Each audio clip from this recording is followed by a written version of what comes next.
observarse con el masculino, vamos a ver que existen otros factores extrahipotalámicos que me pueden modificar la actividad del eje, fundamentalmente hacer hincapié en lo que es el estrés y las variaciones del eje corporal. Obviamente vamos a ver las funciones de los esteroides hormonales, cómo se transportan, cómo se sintetizan, y para terminar vamos a hablar un poquito sobre el desarrollo puberal y la pausa. Todo eso en esta vamos a hacer de casi eso. Bueno. Lo primero que tenemos que recordar, a mí siempre me gusta dentro de la introducción hacer un pequeño repaso de lo que es la anatomía y la histología de lo que estamos haciendo referencia. Esto ya lo han visto y anato. ¿Qué me pueden decir de dónde está ubicado el ovario? Si podemos precisar algún límite anatómico, cómo son las células que lo componen. Escucho. ¿Dónde lo encontramos? Ajá, fuerte. ¿Está feliz? Bien. Entonces, un órgano intraperitoneal está alojado en la pelvis y que se va a unir a una estructura que se llama ligamento ancho a través justamente de un pliegue peritoneal que se llama mesoovario. El tamaño de los ovarios se reflejará un chicle masticado. ¿Sí? Así de chiquitito. Desde el punto de vista histológico, sabemos que tiene básicamente como muchos otros órganos una corteza, una médula y un ilio, que por donde ustedes saben pasan los vasos y también la inervación. Desde el punto de vista histológico, ¿qué tipo de células podemos encontrar en el ovario? ¿Cuál? Ajá, de la teca folicular. En la célula folicular, ¿cómo está constituida? Veamos lo que hay en cada sitio. En la corteza, ¿qué es lo que vamos a ver? Fundamentalmente los folículos ovarios. ¿Qué vamos a encontrar entre los folículos? Los ovocitos. En la médula, ¿qué vamos a encontrar? Fundamentalmente el tejido conectivo, el sostén y los sistemas vasos. Y en el hilo, que como les comentaba antes, es el sitio donde van a transcurrir todas las estructuras vasculares finales. Bien. Si uno tuviera que graficar cuáles son las principales funciones del ovario, ¿ustedes qué me dirían? ¿Qué funciones cumple? ¿Cuál? ¿Qué te todo? ¿Para qué sirve? Formación de leucocitos, es decir, una función gametogénica. Bien. ¿Y qué más? Y hormonal. Perfecto. Entonces, esas son las funciones más importantes del ovario. Vamos acá con el próximo. Muy bien. Veamos, y esto también ya lo han visto, hagamos un repaso de los distintos estadios que pueden tener el folículo. ¿Cómo pueden ser los folículos? Pasamos desde la etapa luego del nacimiento hasta la adultez. ¿Cómo pueden ser? Bien, primordiales. Excelente. ¿Qué características tienen los folículos primordiales? ¿Cómo están constituidos? Bien, ¿y qué características tienen? ¿Cómo serían? ¿De acuerdo? ¿Ocultas? ¿Aplanadas? Aplanadas. Bien, una única capa de células aplanadas que rodean al folículo. Perfecto. Entonces, vemos que existen distintos estadios. Ahora vamos a ver en un grafiquito. Los primeros van a ser los primordiales. Cuando esas células planas se modifican y pasan a ser como cúbicas, formamos los folículos primarios. Los folículos primarios se van a transformar en secundarios, hasta llegar al folículo que en definitiva va a durar, que es el folículo de Graf. ¿Y cómo está constituido el folículo de Graf? Es la estructura funcional. ¿Cuántas capas? ¿Qué tipo de capas tienen? ¿Se acuerdan? Teca interna. ¿Sí? Y gránulo. Ese folículo de Graf, que va a ser el destinado a durar, una vez que ovula atrecha y va a dar origen después al folículo. Eso es lo que vamos a hacer. Importante, el folículo de Graf, cuando veamos los distintos estadios que pueden darse a lo largo de la etapa reproductiva a nivel folicular, vamos a ver que en realidad habitualmente hay un único folículo dominante. Un único folículo que se desarrolla más que el resto y que rige, digamos, los cambios hormonales que vamos a ver en este ciclo. Ese folículo es el folículo de Graf. Es excepcional que exista más de un folículo de Graf. Y como ustedes me dijeron, está constituido por la teca externa, por la teca interna, por varias capas celulares que van a dar origen a la granulosa, el óforo y obviamente el ovocito que va a ser expulsado. Bien, entonces ya lo saben. Este folículo de Graf va a dar origen al cuerpo lúteo. ¿Sí? ¿Y para qué sirve el cuerpo lúteo? ¿Para? Mantiene el endometrio, bien, ¿cómo lo mantiene? Tiene una función muy importante hormonal. ¿Y qué tipo de hormona va a producir? El cuerpo lúteo. Progesterona. Y la progesterona, vamos a ver todas las funciones que cumple, pero básicamente sirve para qué. ¿Por qué decimos que mantiene el embarazo? ¿O por qué decimos que mantiene el endometrio en esta capa? ¿Qué produce? El cuerpo lúteo, además de progesterona. ¿Puede ser otra cosa? ¿Solo progesterona produce? Ajá. Bien, ¿y para qué sirve tener? Vamos a ver la mujer está embarazada. ¿Para qué sirve en este momento? Estamos hablando después de la ovulación, obviamente. Mantener un endometrio que proliferó. ¿Para qué sirve? Claro, lo estás preparando para una posible implantación. Y para eso necesitamos que el endometrio esté proliferado, que esté muy vascularizado y sobre todo algo que no me han dicho, estimular la secreción granular. ¿Qué cosa? El glucógeno, porque eso es lo que va a permitir nutrir en una primera instancia el mastocito. ¿Está claro, chicos? Muy bien. Entonces, estas son las etapas que pueden ver a nivel de los folículos. Desde el folículo primordial, que como dijimos está formado por una única capa de células planas, hasta el folículo de Graf. Lo que es importante de todo esto es, más allá de dónde se detiene, amilosis y demás, es ver que esta primera instancia, es decir, el pasaje desde folículo primordial hasta el folículo primario, ese pasaje no depende de la liberación de gonadotrofinas. No depende de la liberación de gonadotrofinas. Mientras que el pasaje de folículo primario al secundario y la posterior evolución hacia el folículo de Graf sí es dependiente de la liberación de gonadotrofinas. El tiempo que se requiere para este pasaje, el pasaje del folículo primario al secundario, es aproximadamente 120 días, mientras que el pasaje del folículo secundario al folículo terciario es aproximadamente 70. ¿Estamos acá? Entonces, el concepto importante de esto no depende de gonadotrofina, sí depende de gonadotrofina. Vamos a ver por qué pasa esto. Bien. Ustedes saben que el eje gonadal al otro eje es un eje, ¿cómo lo clasificamos? Clásico, ahí está. Es un eje clásico porque es un eje clásico porque está controlado por hipotalamo y hipófisis. ¿Bien? Entonces tenemos que saber que existe un factor hipotalámico, que ese factor hipotalámico, que se llama GNRH, que significa factor liberador de gonadotrofina, antiguamente se agarran un libro viejo de citología, lo van a encontrar como LHRH. ¿Y por qué antes se llamaba así? Porque se creía que existía un factor hipotalámico estimulante del LH y un factor hipotalámico estimulante del FSH. En realidad no es único, es este factor impacta de distinta manera, después vamos a ver cómo, sobre tanto el LH y sobre el FSH. ¿Dónde se produce esta hormona? ¿En qué sector del hipotálamo? ¿Qué núcleo? A ver, ¿dónde se produce? Función. Para vincular algo, arcuato, muy bien. Esos son los más importantes. ¿Y qué tipo de hormona es desde el punto de vista bioquímico? ¿Qué será? ¿Una proteína? ¿Una amina? ¿Un esteroide? ¿Qué es? Como cualquier factor liberador del hipotálamo es un péptido. Todos los factores liberadores del hipotálamo son péptidos. Este es un decapéptido, ¿bien? ¿Y qué hace este decapéptido? Me va a estimular básicamente la liberación de LH y TSH. Ustedes recuerdan que la gonadotrofina, el LH y el TSH, cuando son sensibles, ustedes son la homología que había entre la TSH, la LH, el TSH y la gonadotrofina por M, eso lo recuerdan, ¿cierto? Recuerdan que están formadas por dos subunidades, subunidad alfa igual en las 4 que mencioné, beta distintas, y la diferencia en cuanto a la capacidad biológica va a estar dada fundamentalmente por la subunidad beta. ¿Bien? ¿Dónde se producen estas dos hormonas? En la hipófisis, muy bien, ¿en qué sector de la hipófisis? ¿Qué es el en la región anterior de la hipófisis y la célula gonadotrófica. Perfecto. Muy bien, la LH va a tener fundamentalmente impacto sobre qué sector, sobre la teca. Sobre la teca. ¿Y qué produce la teca? Fundamentalmente andrógeno y un precursor esteroide que es la 17-hidroxiprogesterona. Entonces la LH recuerden que actúa fundamentalmente en la teca, mientras que la FSH va para dónde? En lo que queda teca granulosa. ¿Por qué es importante la FSH? Porque la FSH vamos a ver que va a tener muchísimas actividades. Una de ellas y fundamental es la actividad de una enzima que se llama aromatasa. La aromatasa, ¿qué va a hacer? Básicamente va a transformar los andrógenos que se producen en la teca en estrógenos. ¿Bien? Entonces, dependiendo del andrógeno que la teca produzca, la granulosa que va a producir un tipo de estrógeno. ¿Qué andrógeno puede tomar y qué estrógeno puede producir? ¿Alguien sabe?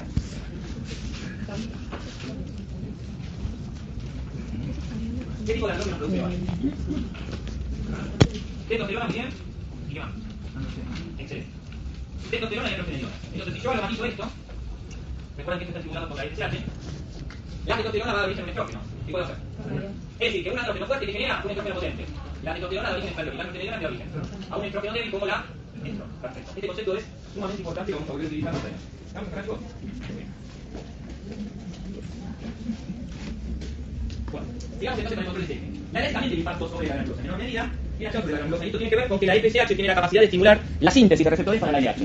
Es débil la acción de la LH sobre la granulosa, pero recuerden que también existe. En cambio, la FSH solo es exclusiva de la granulosa. ¿Está claro? El LH entonces puede actuar fundamentalmente en la teca, en menor medida de la granulosa, la FSH es exclusiva de la granulosa. ¿Qué va a producir la granulosa? No, de los estrógenos que vimos ahí, inhibina, activina, nitrogenalina, vamos a ver qué utilidad tiene. ¿Vamos bien? ¿Perdón?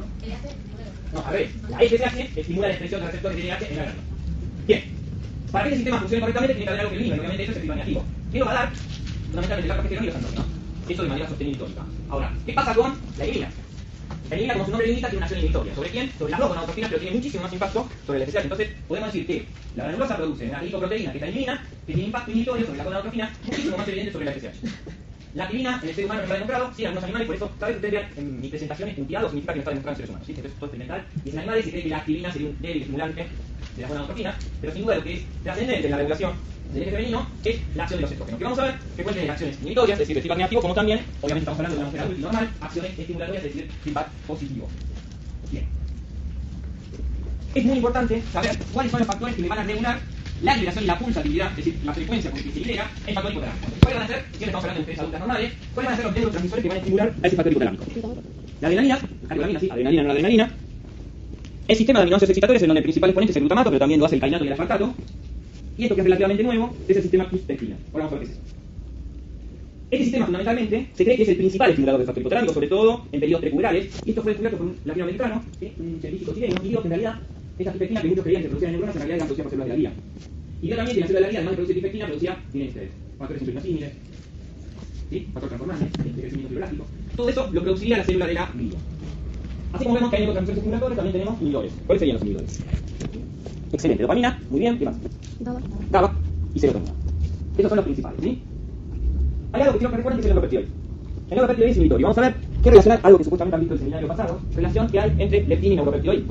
Recuerden, leptina y neuropeptidoide. Hay una relación inversa entre leptina y neuropeptidoide. A mayor leptina, menor neuropeptidoide. A menor leptina, mayor neuropeptidoide. Entonces, eso nos va a empezar a cerrar el porqué las modificaciones en el peso, sobre todo la menor cantidad de tejido adiposo, tiene impacto en la acción de TG, ¿sí?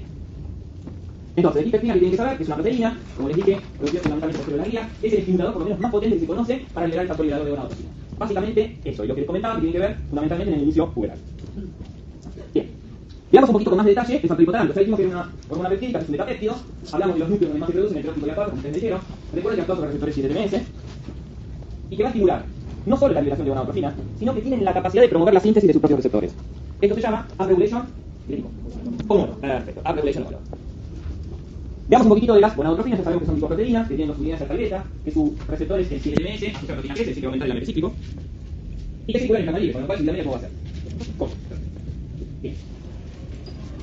Recordemos entonces, repasamos lo que ya vimos, en el importante, el actúa sobre el célula teca, pero también tiene impacto en la granulosa, gracias a que la FSH produce regulación de sus receptores, estimula fundamentalmente la producción de andrógenos y de progesterona. Hacemos una pausa ahí. Si repasamos lo que vimos al principio, podemos homologar granulosa a qué célula del testículo del hombre. Granulosa es igual a Sertoli, ¿sí? Es decir, que la granulosa, al igual que la célula de Sertoli, produce estrógeno. Sí, el testículo también produce estrógeno. Y se hablamos siempre desde el punto de vista hormonal. La teca es homologada a qué célula. La de Leydig. Es decir, que la célula de Leydig produce andrógeno. Sí, perfecto. Bien, digamos. Este ya sabemos dónde actúa. Recuerden que es exclusivamente la granulosa, importantísima la actividad de la aromatasa a través del FSH, y que estimula tanto la síntesis de estrógenos como de inhibina y activina. Y como comentaba al principio, produce la producción de los receptores de inhibina. Veamos entonces ahora un poquito el mecanismo que utilizan los estrógenos para producir el feedback positivo y negativo. Está sacado de 3 R. Como ven, los españoles siguen algunas predicciones hablando de LH-RH y no NRH. Entonces, ¿qué es lo que ocurre habitualmente? Los estrógenos, actualmente, tratando un periodo crítico, que son aproximadamente 36 a 48 horas antes de la ovulación, ya sea antes de ese periodo como después de la ovulación, los estrógenos lo que van a hacer es feedback negativo. Primer concepto. ¿Cómo lo hacen? Estimulando fundamentalmente neuronas alérgicas. Las neuronas alérgicas, como vimos, inhiben la liberación del factor hipotalámico. Repito, habitualmente, ¿qué hacen los estrógenos? Feedback negativo. Ya sea previo a la ovulación como después de la ovulación.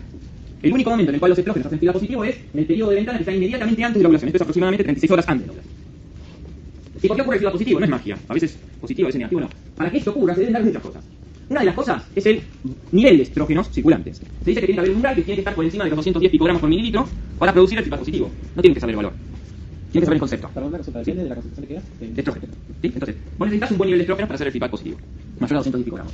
Vuelvo a repetir, no tienes que saber el valor. Es más importante saber el concepto, es decir, un valor umbral y sobre todo, y esto es lo más importante, el momento donde se produce ese pico de estrógenos. El momento. ¿Por qué? Porque todo este sistema, vamos a ver con detalle, tiene que ir madurando y modificándose para generar el feedback positivo. Es decir, si yo, artificialmente, a una mujer, en su día 2 del ciclo, le administro estrógeno con un valor mayor a 210 picogramos por mililitro, no voy a lograr en ese momento que haga un feedback positivo. ¿Por qué? Porque el sistema todavía no está todo maduro para hacer un feedback positivo. Lo que voy a lograr, todo lo contrario, lo que estoy logrando en ese momento es inhibirlo aún más. Y ese es el mecanismo que tienen que actuar los anovulatorios, que son las pastillas. ¿Está bien? Entonces, a través del feedback positivo, ¿cómo lo hacemos? Inhibiendo las alérgicas, estimulando las glutaminérgicas. Y lo que es importante es que no solo se promueve la liberación del factor hipotalámico, sino que también se va a modificar la pulsatividad. ¿Qué significa esto? Voy a modificar las veces que yo voy a liberar a lo largo de un periodo de tiempo X ese factor hipotalámico. Esto es clave. A través de la liberación del factor hipotalámico que hacemos, liberamos el LH y el FSH, aumentamos la expresión de receptores para el factor hipotalámico, es decir que a medida que yo libere más factor hipotalámico, y esto lo hago de manera más frecuente en cuanto a los pulsos, voy a lograr que la hipófisis, con el transcurrir de los días, se vuelva cada vez más sensible a pequeñas fluctuaciones del factor hipotalámico. ¿Me siguen hasta acá? Es decir que es una secuencia de eventos, no hay una única cosa. Y esto es interesante. De este lado estamos graficando el LH. El LH es, como ustedes ven, negra, y el FSH es blanca.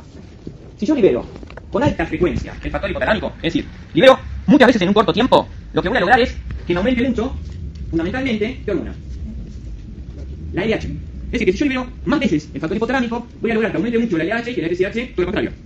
Y si hacemos lo opuesto, liberamos menos frecuentemente el factor hipotalámico, lo que voy a lograr es que los pulsos de baja frecuencia del factor hipotalámico va a favorecer más la secreción y síntesis de FSH sobre la LH. Entonces, como ven, se agrega otra cosa nueva. No solo necesitamos el factor hipotalámico, sino que necesitamos sensibilidad de la hipófisis, y todo lo que vimos a nivel del sistema nervioso central va a implicar no solo que se libere el factor hipotalámico, sino que se me modifique la pulsatividad de ese factor.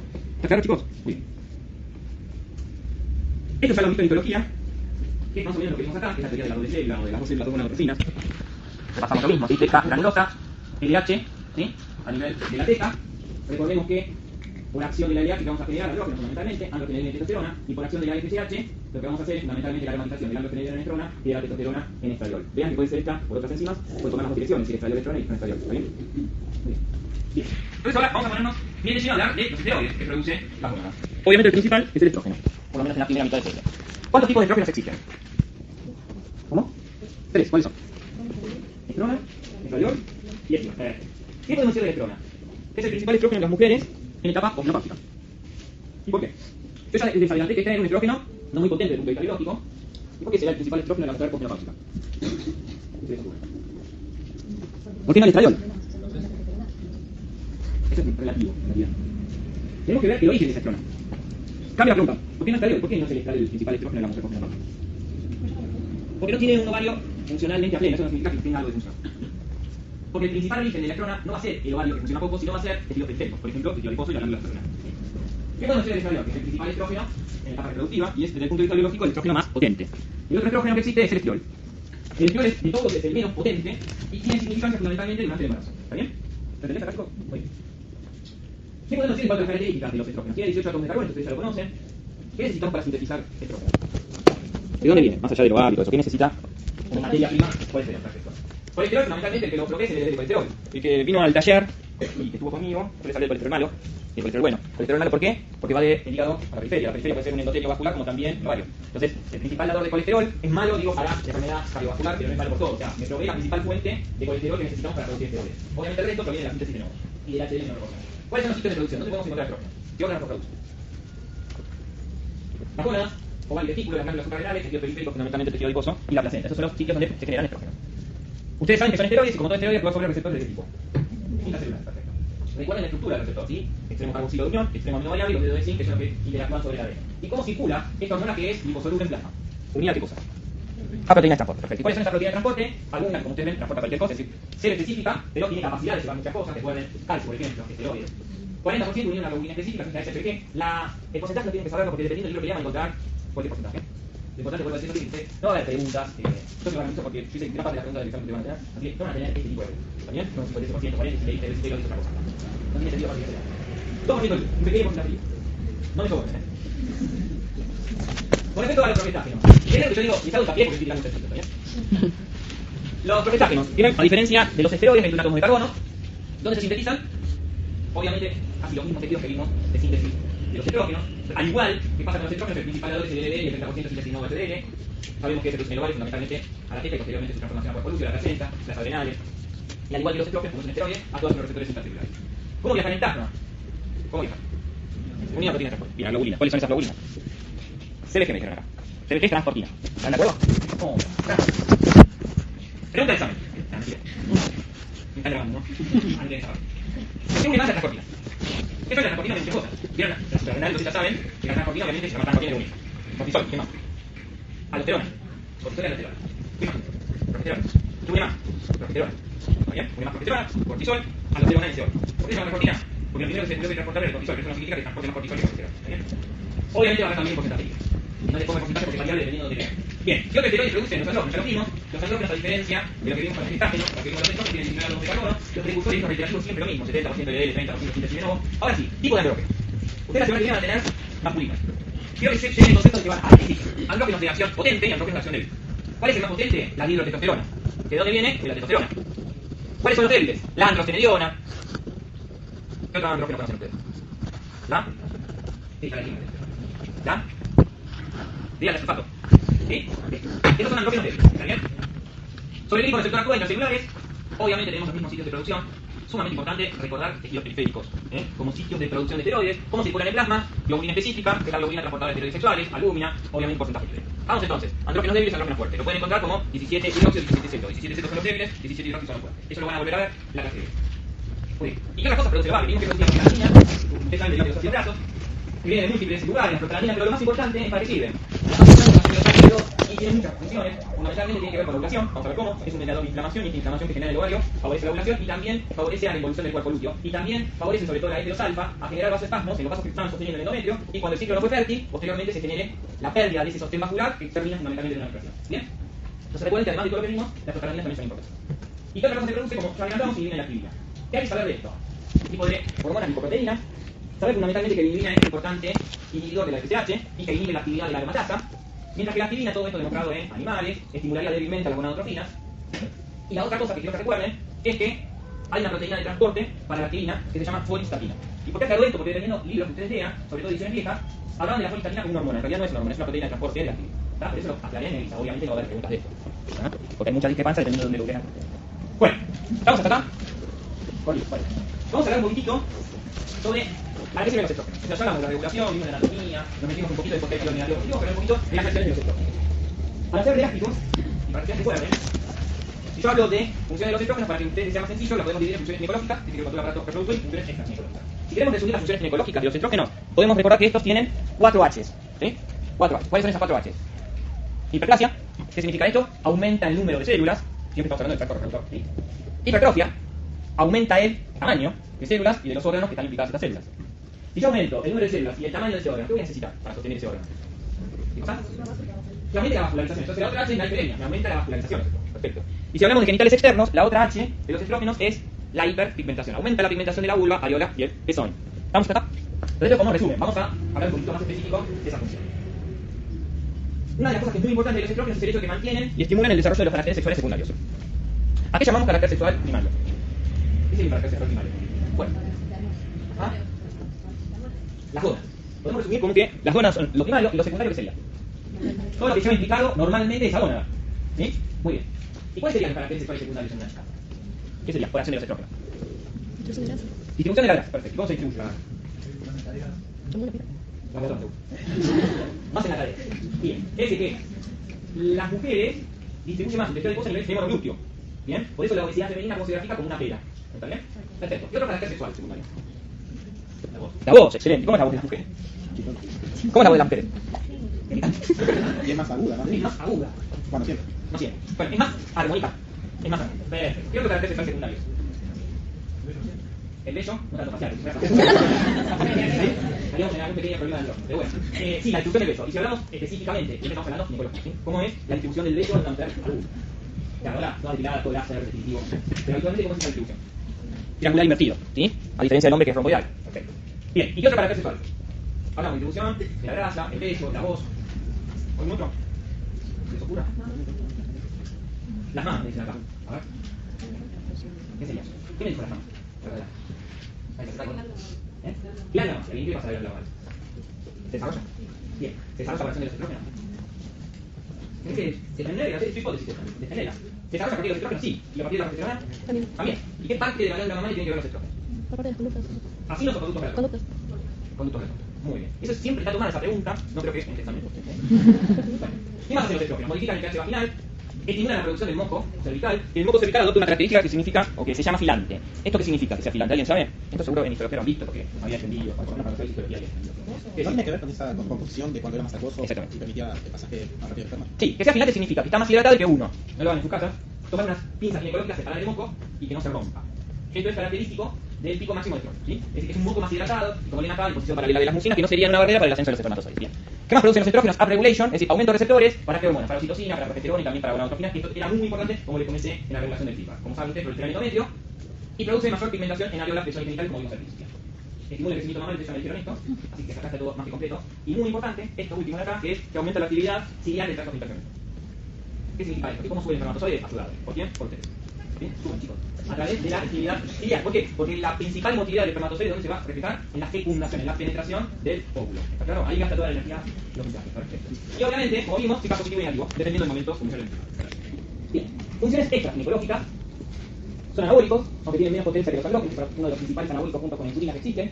Como ustedes me dijeron, distribución femoroglútea. Disminuyen las LDL y aumentan las HDL. Esto tiene que ver con el menor riesgo cardiovascular que tienen las mujeres en etapa reproductiva comparadas con el hombre, en donde los andrógenos hacen lo opuesto, pero sobre todo tienen impacto sobre las HDL. Estimula, y esto es tan fenómeno común que es, la actividad osteoblástica. ¿Sí? Son los estrógenos los que hacen crecer a los huesos. Y cuando se refleja en un pico alto, por ejemplo en las etapas de la adolescencia, son responsables del cierre del cartílago de crecimiento. Acá esto es interesante porque pueden ejercer dos acciones. Por un lado pueden estimular factores de coagulación y por el otro lado aumenta la actividad fibrinolítica. ¿Qué es lo que predomina? El hecho de que son procoagulantes, es decir, que favorecen más la coagulación. ¿Y qué factores? 1, 2, 7, 8, 9, 10, reponen los que están en negrita que son dependientes. ¿Bien? ¿Qué otra cosa hacen? Muy importante, aumentan globulinas transportadoras. Obviamente, ¿dónde se hace esto? En el hígado. Es decir, que aumentan las proteínas de transporte de muchas hormonas. Por ejemplo, TBG, por ejemplo, HBG. Y esto lo vamos a ver importante en el último seminario que les voy a dar yo en este turno, que es el de integración. Que integra un poquito todo. ¿Bien? Pasamos entonces a la progesterona y lo mismo. Vamos a ver funciones ginecológicas y extraginecológicas. Dentro de las ginecológicas, el endometrio que estaba proliferado por los estrógenos y que estaba sostenido vascularmente, por acción de la progesterona, lo que vamos a hacer es estimular la secreción glandular. Recuerden que lo que se secreta es el glucógeno, estimulan el desarrollo de los ácidos mamarios, esto ya lo hemos visto.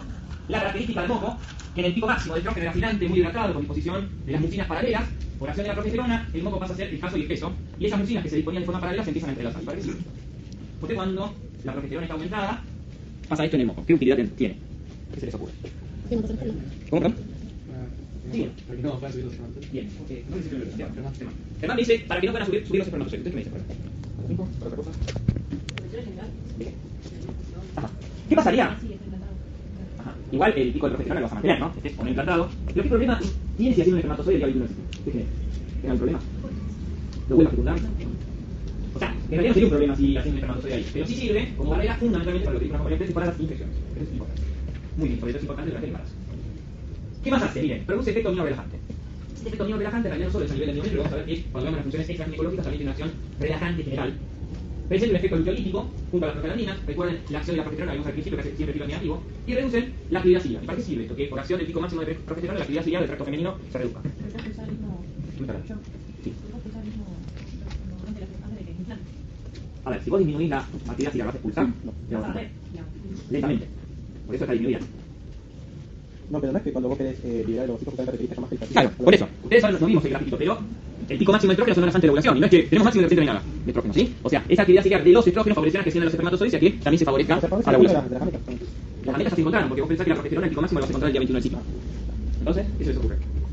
¿Por qué vamos a disminuir esa actividad? Fundamentalmente para retrasar, si hubo fecundación, el implante, porque se tiene que implantar como blastocisto, no como módula. Entonces, si la actividad ciliar es rápida, se fecunda, baja rápido y no está apto para implantarse. ¿Se entiende? Recuerden que entre 5 y 7 días se tarda en implantar, por eso la actividad ciliar es importante que se reduzca. ¿Está bien? Muy bien. ¿Cuáles son las funciones extraginecológicas de la progesterona? Formación de hueso. Recuerden esto, lo vamos a ver en embarazo, resistencia a la insulina en altas concentraciones. ¿Qué era la resistencia a la insulina? ¿Qué significa ese concepto? Perfecto, es decir, que la insulina se puede producir inclusive hasta en mayores concentraciones, pero que no actúa de forma normal en el tejido. Por eso justamente es la resistencia a la insulina. Tanto la progesterona como el cortisol, como la hormona de crecimiento, lo que hacen es una resistencia a la insulina a nivel post-receptor. Esto significa que no te va a modificar ni el número de receptores de insulina ni la afinidad del receptor de insulina por insulina. Que modifica, como vimos en los talleres, la secuencia, la cascada metabólica de acción de la insulina. Recuerden, IRS1 se ve afectada, más quinasa se ve exacerbada. ¿Qué más hace? Efecto inhibitorio sobre el sistema nervioso central. Yo les dije que eran miorelajantes y que tenían una acción sedativa a nivel general. A nivel del sistema nervioso central tiene impacto. De hecho, el primer anestésico que se descubrió fue la progesterona. Imagínense lo que era la cirugía, ¿no? Estaban progesterona. Obviamente se desmayaban por el shock que provocaba las incisiones y demás, pero bueno, obviamente no es eficaz. Si es eficaz, ustedes piensan cómo se sienten después de ovular. Chicas, a ustedes me refiero. ¿No se sienten más tranquilas? ¿No se sienten con más ganas de comer chocolate? Bueno, todo esto, miren, favorece el progesterona. ¿Y qué pasa? Estimula centros termorregulatorios. Esto provoca que en el pico de progesterona la temperatura basal se puede elevar menos de 1 grado. Y esto muy antiguamente se utilizaba para ver si una mujer estaba fértil o no para quedar embarazada. Obviamente esto no es eficaz porque tiene un retraso importante de la ovulación, ¿sí? Es decir, ovula, 48 a 72 horas, aparece ese pico máximo de progesterona, con lo cual no sirve para lograr un embarazo esa técnica. Y como les comentaba, favorece la ingesta y estimula el centro respiratorio. Todo esto de acá lo vamos a volver a ver en la clase de integración. Algunos dicen que la progesterona es la responsable de los antojos.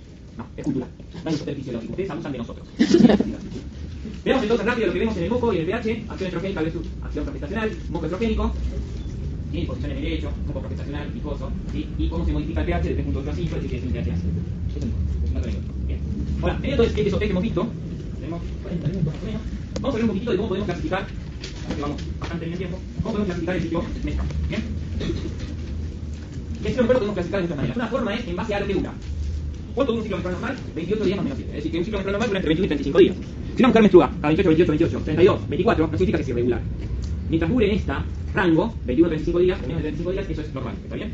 Si la ovulación es menor a 21 días, eso se llama polimenorrea. Poli son muchas menstruaciones, obvio, tiene más de una menstruación en un mes por año, y eso es la polimenorrea. Obviamente esto es algo anormal, ¿está bien?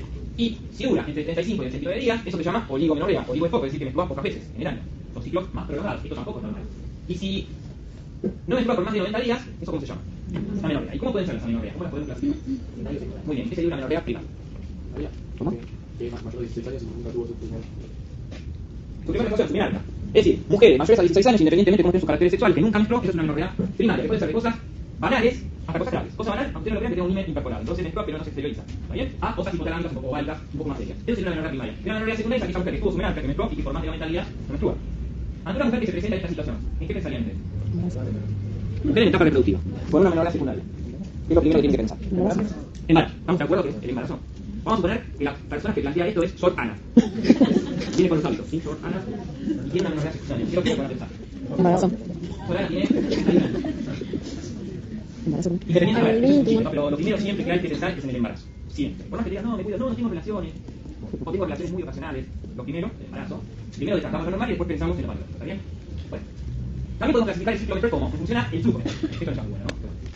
¿Cuál es el volumen normal del flujo menstrual? 75 a 150 mililitros por ciclo. Es decir, podemos presentar mujeres que tengan más de esto o menos de esto. ¿Y cómo lo objetivizamos esto? ¿Se lo miden? No. ¿Qué dicen? Uso pocos paños íntimos o uso muchos porque no me da abasto. Entonces, si una mujer tiene menos de esto, como también está relacionado con la ovulación, si tiene un sangrado menor a esto, es decir, que ella objetiviza que está usando menos cantidad de paños íntimos y que menstrua menos, se llama hipomenorrea. Habitualmente la hipomenorrea se acompaña de una ovulación menor de la menstruación. Y todo lo contrario, cuando menstrua mucha cantidad suele extenderse la ovulación de la menstruación, eso se llama hipermenorrea. ¿Está bien? Entonces diferenciamos lo que es hipermenorrea de oligomenorrea y polimenorrea. Son dos cosas distintas. Uno valora la ovulación y el otro la característica del flujo menstrual. Ahora, vamos a lo interesante. ¿Cómo podemos clasificar en base a las reformas fisiológicas? A las reformas fisiológicas que acontecen en el ovario, por lo menos, durante el ciclo menstrual de una mujer normal. Vamos a empezar por la fase folicular. Ustedes saben que en realidad la fase folicular uno la puede dividir en distintos estadios dependiendo del momento del día que uno tome. Si empezamos desde el primer día, los primeros 4 días del ciclo, esto se clasifica como etapa de reclutamiento folicular. ¿Y esto qué significa? Que un cierto número de folículos se eligen por factores locales, por factores que están en estudios aún a la fecha, con los cuales, habitualmente son 4 o 5, comienzan a desarrollarse por sobre el resto. Eso sería la etapa de reclutamiento folicular. Se tiene los primeros 4 días aproximadamente en un ciclo de 28. Luego de este periodo de reclutamiento tenemos la etapa de selección folicular. La etapa de selección folicular significa que de esos folículos que se reclutaron, uno comienza a desarrollarse más que el resto. Ese que se desarrolla más que el resto va a ser el futuro folículo de edad. Y lo interesante es saber por qué ese folículo puntualmente se desarrolla más que el resto. Ustedes que me digan, ¿por qué? Porque es una historia para tomar una serie. Bien, ¿por qué más? Estas son las dos hipótesis que se sostienen con mucha fuerza desde el punto de vista científico. Ese folículo que tiene mayor actividad cromatásica es el folículo que tiene mayor expresión sobre todo receptores parenciales. Entonces, por estas dos razones hay un folículo que se desarrolla más que el resto. El resto que se seleccionó aporta y se desarrolla y es muy importante porque va a producir también esteroides. Pasado este periodo de la primera semana entramos en el periodo de dominancia folicular donde ese folículo claramente se diferencia del resto y comienza a desarrollarse con mayor capacidad y comienza a producir mayor cantidad de esteroides. Aquí llegamos a esta segunda cosa. Ese folículo de edad, en definitiva, va a ser el que va a ovular. ¿Y qué va a ocurrir básicamente? ¿Por qué ocurre la ovulación? Para que la ovulación se dé, tuvo que sí o sí haber habido un feedback positivo. Si no hubo feedback positivo, no hay ovulación. Es decir, que es un ciclo ovulatorio. ¿Me siguen acá? Y para que exista feedback positivo, que tenemos que encontrar, como les comenté, un nivel alto de estrógeno, mayor a 105 gramos, y que esto acontezca cuando? En el momento oportuno. Es decir, más o menos, día 13, día 15 de ese ciclo. No el día 1, no el día 3, no el día 34. ¿Está bien? ¿Y por qué se genera en definitiva la ovulación? ¿Cuáles son esos factores desencadenantes? Ese folículo que crece aumenta su presión. El pico de DH, que vamos a ver dónde sale, estimula ciertas enzimas, como por ejemplo colagenasa, que lo que van a hacer es degradar parte de la pared de ese folículo. Entonces ahí se forma lo que llamamos el estigma folicular, es decir, que vamos a tener una estructura que está creciendo, que está aumentando la presión y además comienza a adelgazarse. La FSH también tiene un rol a través de las laminas, que también tiene que ver con lo mismo, con la ruptura, y la producción local de factores de inflamación, prostaglandina y interleucina, que exacerban aún más ese aumento de presión y ese proceso inflamatorio. Todo esto que termina en la ovulación. ¿Está bien? Muy bien. Luego de la ovulación, ¿qué ocurre? La fase lútea. Y la fase lútea también la podemos dividir en etapas. ¿Cuáles son esas etapas? Temprana, intermedia y tardía. La temprana es la más importante porque se ve todo lo que ocurre desde el punto de vista funcional de manera trascendente. Es decir, comienza a aparecer la progesterona de manera sostenida. ¿Por qué? Porque comienza a producirse ¿qué cosa? El cuerpo lúteo. Muy bien. Y la progesterona, hacia el fin de esta etapa, etapa 20, día 21, etapa temprana, alcanza su pico, que es mayor a 3 nanogramos por mililitro. Es decir, que en la etapa temprana, de la fase lútea, vamos a encontrar la aparición de la progesterona y su pico máximo. Ese pico de progesterona va acompañado de un segundo pico de estrógeno. Este es un concepto que no sé por qué ustedes no lo tienen incorporado. Se cree que hay un solo pico de estrógeno y en realidad dos picos de estrógenos. El más importante es el que está previo a la ovulación, pero hay un nuevo incremento de estrógeno por acción del cuerpo lúteo que coincide con el pico de progesterona que habitualmente será el día 21 en el ciclo. Entramos entonces en la etapa media, que es la fase lútea. ¿Qué es lo que ocurre acá? Si no hubo implantación, es decir, si el ciclo no fue fértil, no hay quien sostenga al cuerpo lúteo. Y si involuciona el cuerpo lúteo, ¿qué va a pasar con los estrógenos y la progesterona? Comienzan a bajar. Y si comienzan a bajar estrógeno y progesterona, el sostén hormonal que me sostenía ese endometrio, ¿qué le pasa? ¿Está presente o no? No. Entonces, ¿qué ocurre? Fundamentalmente la involución del endometrio. Y esta caída de estrógenos y progesterona obviamente va acompañado de una caída previa de las gonadotrofinas. Eso es mágico. Si yo tengo pocas gonadotrofinas, los niveles de estrógeno y progesterona comienzan a claudicar. ¿Por qué en el embarazo los niveles de estrógeno y progesterona se mantienen? Porque durante el embarazo, inmediatamente después de la concepción, los niveles de estrógeno y progesterona se mantienen. Sabiendo que los niveles de DH y TSH van a estar bajos. Por la gonadotrofina por esa es la. Muy bien, y aquí llegamos en definitiva a la fase de regresión, a la fase del sangrado menstrual, obviamente en el ciclo no fértil. Comienza aproximadamente 3 días después de la involución de ese cuerpo lúteo, porque se da fundamentalmente por caída de los niveles de esteroides y por aumento local de prostaglandina, que se hace lo que la prostaglandina en esta instancia que es importante, y la esteroides alfa. ¿Qué produce esa prostaglandina? Necrosis, a través de vasoespasmo. Esto lleva a que un tejido proliferado, al no recibir aporte, se pierda, y recordando de que también existe actividad fibrinolítica que es clave, porque si no ese sangrado menstrual se transformaría en un coágulo, por lo cual estaría bueno. Entonces es importante también saber que esta hemorragia menstrual tiene que ver con actividad fibrinolítica del también. ¿Se entiende acá? Fue como un pequeño camino de lo que ocurre. Y yo les pregunto, ¿por qué yo termino con la fase de regresión al sangrado menstrual y no empecé por ahí? Cuando todos los libros empiezan con sangrado menstrual. Porque soy loco, porque vengo a romper los esquemas de aprendizaje. Bueno. Hacer un ciclo puede empezar en realidad por la ovulación. ¿Bien? Pero, ¿por qué termino con el sangrado menstrual? Porque tanto los estrógenos como la progesterona van a hacer que el endometrio. Por eso, exactamente, esa es la respuesta. ¿Qué va a sangrar que no se ha proliferado previamente? Para que exista el sangrado menstrual, previamente tuvo que haber el endometrio proliferado, secretado, que ahí, cuando el sistema hormonal desaparezca, va a haber menstruación. La menstruación de la gana viene de un ciclo que previamente fue proliferado. ¿Bien? ¿Se entendió? Muy bien. Bueno, esto simplemente a manera de dato, para que ustedes lo tengan presente, que existen sustancias que uno no pensaría que produce el ovario, entonces sabe que hay producción de cualquier cosa en cualquier lado. Lo que va a depender es la cantidad y la sensibilidad de eso. Pero recuerden que el ovario produce factores insulinosimines, produce interleuquinas, tienen un sistema símil renina angiotensina, produce PET intestinal activo, produce oxitocina. Es decir, no es que la oxitocina solo se produce, o mejor dicho, solo se libera de la neurohipófisis. ¿Sí? Entonces, todas estas sustancias que actúan a nivel ovárico local forman parte de lo que se llama regulación intraovárica y tienen un rol importante. Otra de las cosas que no me quiero olvidar de mencionarles es el factor inhibidor del hierro, pero vamos a hablar un poquito de eso. El factor inhibidor del hierro lo utiliza muchísimo la gente que hace fertilidad porque en realidad lo que se está reflejando es la reserva baixa.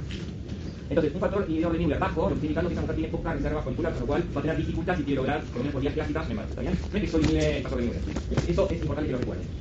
Dos palabras de elimina. Simplemente, más allá de que ustedes saben que elimina inhibe la necesidad sobre todo, existen dos tipos de elimina. La B y la A.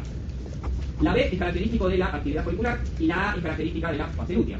¿Para qué sirve la elimina? Antiguamente también la elimina se lo utilizaba como un factor de fertilidad, sobre todo pronóstico. ¿Por qué creen que es un factor pronóstico la elimina? Si tenemos poca elimina, ¿qué está reflejando? Que no es FSH. ¿Dónde se produce la elimina? ¿En qué célula? En la granulosa. Entonces, si hay poca inhibina, ¿cómo está la granulosa? ¿Funciona o menos? Menos. Es decir, que es reflejo de la actividad folicular. Y si hay poca inhibina, ¿cómo cree que va a estar la FSH? Alto, porque no estoy viendo. Altísimo. Entonces, factores que me prevén fertilidad de una persona. Factor inhibidor de nivel bajo, inhibina baja, que va a poner mucho gaseosa, y FSH alta. Eso es lo que me está indicando que hay una hipofunción primaria, como ocurriría con cualquier otro efecto clásico. FSH alta, poca inhibina, poco factor inhibidor de nivel, son factores pronósticos de fertilidad. Eso recuérdenlo. ¿Sí? Recuérdenlo. Por una ya hemos hablado. Vamos entonces ahora sí a lo importante, que es cómo se fluctúan las hormonas. Todo lo que vimos, que esto va a ir muy rápido porque yo lo hemos visto. Lo primero que vamos a graficar en este ciclo de 28 días de libro, niveles de gonadotropina. Para eso, la unidad es microunidades interacciones por mililitro. Esto es una pavada que estoy marco. Hay gente que bocha cuando no se reflejan las unidades. Entonces, pasan un oral. Ustedes hacen algo que es incorrecto, que inclusive algunos libros lo marcan. Poner todo en el mismo gráfico. El que se hace torno a progesterona en el mismo gráfico es incorrecto. Porque son unidades totalmente distintas. Son microunidades que se anotar por progesterona. Entonces, separaditos. Si vienen conmigo, me digamos por eso se explico. Ahora, si vienen con otro, por ahí, no les gustará. Bueno, en verde tienen algo que es casi rojo. ¿Sí? Ahí. ¿Qué sería la hormona que está en verde? ¿Qué gonadotropina sería? Sería como que está en el café rojo. Primera cosa importante, otros errores que suelen estar en los libros. Ponen siempre la LH por encima de la FSH, incorrecto. Primero día del ciclo, la FSH está por encima de la LH, cuando se equiparan aproximadamente el día 3 del ciclo. Por eso, si ustedes, o alguna de ustedes, hizo por ejemplo en prolatina, lo que se dice a la paciente más allá de la ciencia sexual, se le pide que sea el segundo o tercer día del ciclo menstrual. ¿Por qué? Porque es el momento donde están más equiparadas las gonadotropina. ¿Qué vamos a ver acá? Incremento de gonadotropina, que es esto que está acá, y lo otro que vamos a observar es el pico, es decir, la máxima expresión o expresión de esa gonadotropina. Son dos cosas distintas. Una cosa es que suba y otra cosa es que alcance el pico máximo. ¿Cuál es la razón por la cual las gonadotropinas aumentan a lo largo del ciclo? ¿Por qué aumentan? Por muchas cosas. Una, obviamente, para que aumente la gonadotropina, ¿quién tiene que aumentar? El factor hipotalámico. Y vimos que el factor hipotalámico modifica no solo su expresión, sino su pulsatividad, y que a medida que va progresando el ciclo, va haciendo que la hipófisis se vuelva cada vez más sensible al factor hipotalámico. Recuerden que este factor produce upregulation homóloga, es decir, aumenta sus propios receptores en hipófisis. Entonces, el incremento sí o sí va de la mano de este factor hipotalámico. Ahora, ¿por qué se produce el pico del HSH? ¿Por qué el pico del HSH? Excelente. Porque previamente, que acá no se ve, porque son dos gráficos distintos, hubo un pico de estrógeno, y ese pico de estrógeno generó un feedback positivo. Es decir, que para que exista el pico de HSH, sí o sí tuvo que haber habido antes un pico de estrógeno. Y que ese pico de estrógeno es suficiente para generar un feedback positivo. ¿Me siguen hasta acá? Porque luego de la ovulación, estamos acá, los niveles de gonadotropinas caen.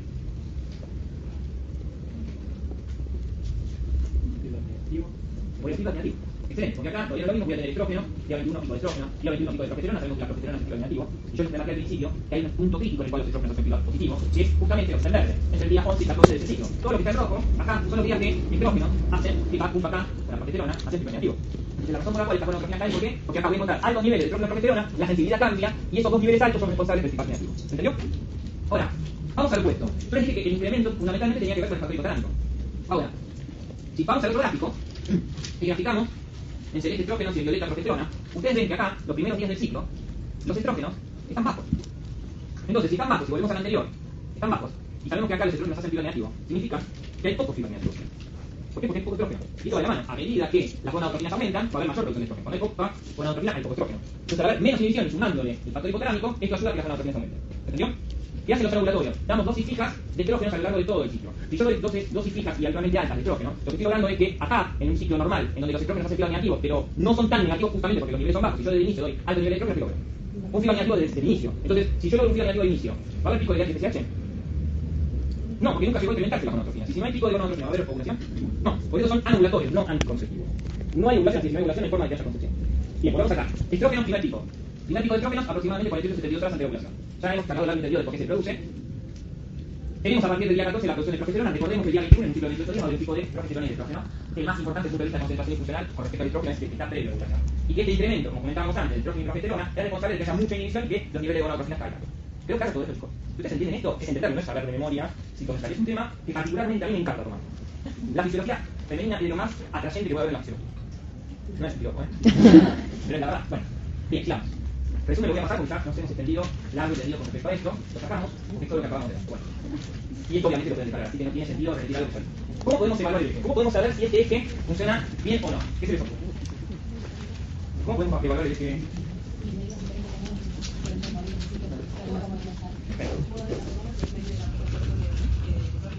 Ya, y esto es aplicable para cualquier eficacia. Hay dos formas. Pruebas basales, que son hormonas, pruebas dinámicas, es influenciando sobre la actividad. Pruebas basales que podemos hacer, usar el HCH, estrógeno, progesterona, inhibina. Conceptualmente, la leucina es la fisiología, no existe la supergonada. ¿Está bien? fisiológicamente digo, no existe la azúcar hormonal. Hay tumores muy raros que producen, por ejemplo, exceso de estrógeno, sí, o exceso de andrógeno, pero conceptualmente las pruebas nosotros las vamos a usar fundamentalmente, ya hoy por ahí no se usaban fundamentalmente cuando uno creía que había una hipofunción, ¿sí? Estamos hablando de las pruebas dinámicas. Entonces, ¿qué? El primer approach que uno hace sobre el paciente es usando hormonas, ¿bien? Entonces, si encontramos una persona que tiene una hipofunción habitualmente primaria, vamos a ver qué es lo que va a ocurrir con la hormona. Tenemos una hipofunción primaria.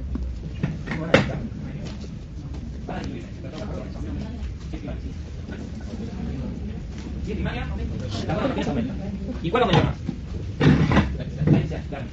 Y yo soy microprogesterona, ¿cómo va a estar? ¿Cómo? Tengo hipofunción primaria, ¿cómo va a estar? Bajo. Y si no hubo ovulación, ¿cómo va a estar la progesterona? Es decir, que la progesterona sirve para hacer un diagnóstico para acá, retrospectivo de ovulación. Sí. Es decir, si los niveles de progesterona son bajos, o no son los deseables, que yo dije que no importa, pero significa que hubo un cuerpo lúteo. Y si no hubo cuerpo lúteo, no hubo ovulación. Pero las dinámicas no importa. Sepa que existen algunas estimulatorias, como el factor hipotalámico, y que eso sirve más que nada para evaluar la hipófisis.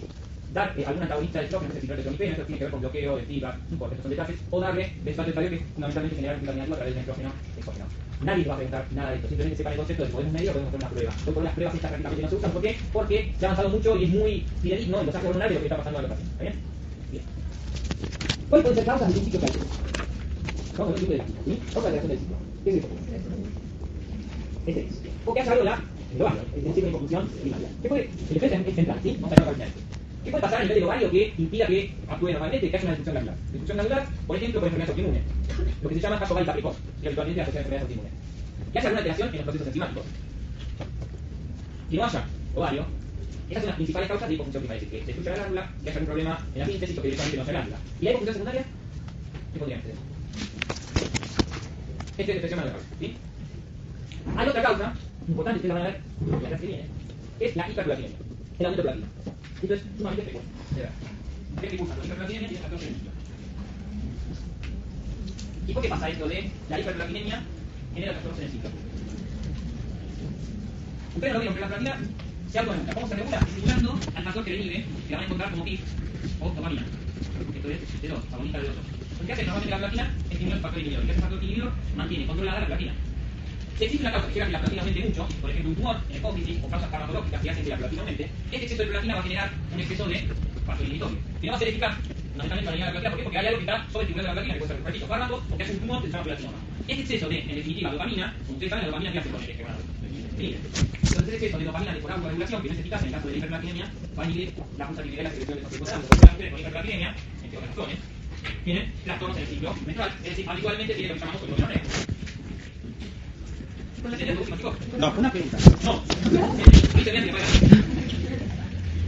Bien, ¿qué no se entendió? Tenemos la prolactina que induce al inhibidor este PIC. Sí. Pero ¿por qué entonces si yo tengo exceso de prolactina, el exceso de inhibidor no me inhibiría acá? O sea, dijimos no funcionaba. ¿No me acá? Sí. Porque habitualmente la razón de que vos tengas exceso de prolactina es un tumor que no responde a un fisiológico o un fármaco, que lo que hace, por ejemplo, es estimular otra cosa que directamente hace que la prolactina se transforme en un estímulo de la inhibición.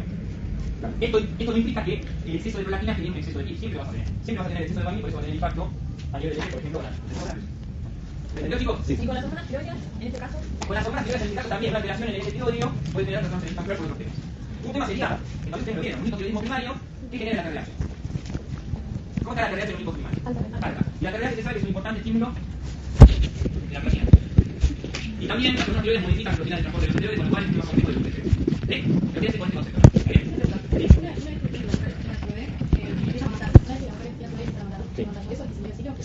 Sí. Por eso son ciclos anovulatorios, ¿está bien? No ovula la mujer, ¿sí? No solo que no menstrua. Sí, si eso se hace de manera correcta los primeros 6 meses con lactancia inclusiva, eso es un método anticonceptivo que se llama MELA. Ahora, si la lactancia es errática y no amamanta de manera demanda, esto es cada 3 o 4 horas, y amamanta 2 veces en el día, olvidado. Eso no fue suficiente como para el bebé. ¿Sí? Bien. Ale, te pido un favor, porque si no, ¿me pasas la gente pizarrón? Bueno, otras causas entonces de hipotiroidismo. Otra causa de hipofunción primaria es el exceso de andrógeno. Dice pizarrón, Ale. Dice pizarrón, subir la que dice pizarrón, bajar la que dice pizarrón. Ahí, gracias. Otras causas de hipofunción primaria es el hipotiroidismo, como les comenté, el hiperandrogenismo, el exceso de andrógeno. ¿Por qué? Porque el exceso de andrógeno, ¿qué hacía con el feedback? O los andrógenos, ¿qué hacen con el feedback? Veamos este también. Depresión estrés. ¿Por qué todo esto genera trastornos en el ciclo menstrual? En situaciones de depresión estrés la serotonina baja. Si baja la serotonina nos estimula el apetito, entre otras cosas. Si baja la serotonina, perdemos apetito. ¿Qué pasa con el peso? Disminuye. ¿Dónde va a tener más impacto ese descenso de peso? Fundamentalmente en el tejido adiposo. Para que una mujer comience a menstruar, necesitamos que de su peso, que tiene que ser cercano a los 45 kilos, el 17% de eso sea tejido adiposo. Y para mantener la menstruación, el 20%. Es decir, que si una mujer pierde tejido adiposo, mucho, ¿va a tener trastornos en la menstruación? Sí. ¿Va a tener oligomenorreas o amenorreas? Sí. ¿Por qué es esto? Porque como vimos, como ya les mencioné, el tejido adiposo o periférico tiene que ver fundamentalmente con la formación de esteroides. Un esteroide que se produce mucho en el tejido adiposo es testosterona. Como ustedes saben, es un estrógeno de acción intermedia, pero que tiene acción importante sobre el desarrollo. Y otra de las cosas que disminuye es la leptina. La leptina, yo les dije al principio, hay una relación inversa leptina-neuropeptidoide. Si hay poca leptina, ¿cómo está el neuropeptidoide? Y el neuropeptidoide, ¿qué hacía con el gonadal? Lo inhibe. Entonces, por estas razones, se altera el factor liberador de gonadotrofina. Ustedes son chicos, pero uno de los primeros realities que existieron en otro país se llamó Televisión Móvil. También, bueno, a ver. Gente que dice que necesito un figura 60 años, no sé. Nadie lo dice, bien, todos tres, no digas de edad, las dudas. Acá se mató el mejor, no digo nada. Bueno, el profesor Robinson era gente que estaba en una isla, ¿sí? Que quería hacer distintas pruebas en equipo y se restringía las comidas, por ejemplo, si valían una prueba bastante. No tanto bueno, pero bueno. Que no le daban. Pero. ¿Y qué problema hubo, de comillas, problema en Televisión Robinson? Como había chicas y chicos, las chicas empezaron a no menstruar. ¿Qué pensaban? Pasaba. Las chicas se preocupaban. ¿Por qué? Porque pensaban que estar embarazadas algunas de ellas. Y en realidad lo que pasó era que perdían tanto peso, perdían tanto tejido adiposo, que el problema, más allá de si tuvieron no relaciones sexuales, tenía que ver con el peso y con la pérdida de la masa, fundamentalmente grasa. ¿Qué pasa también en el estrés? Aumenta el factor liberador de adenocorticotrofinas, fundamentalmente en el estrés crónico, y esto también tiene impacto inhibiendo el factor liberador de gonadotrofina. Los glucocorticoides per se también inhiben en altas concentraciones el factor liberador de gonadotrofina. Y como vimos, la prolactina, que es una hormona del estrés, aumenta también el estrés. Ya vimos del por qué la prolactina altera también el factor liberador de gonadotrofina. Con lo cual, todo esto que está acá genera alteraciones en el ciclo menstrual.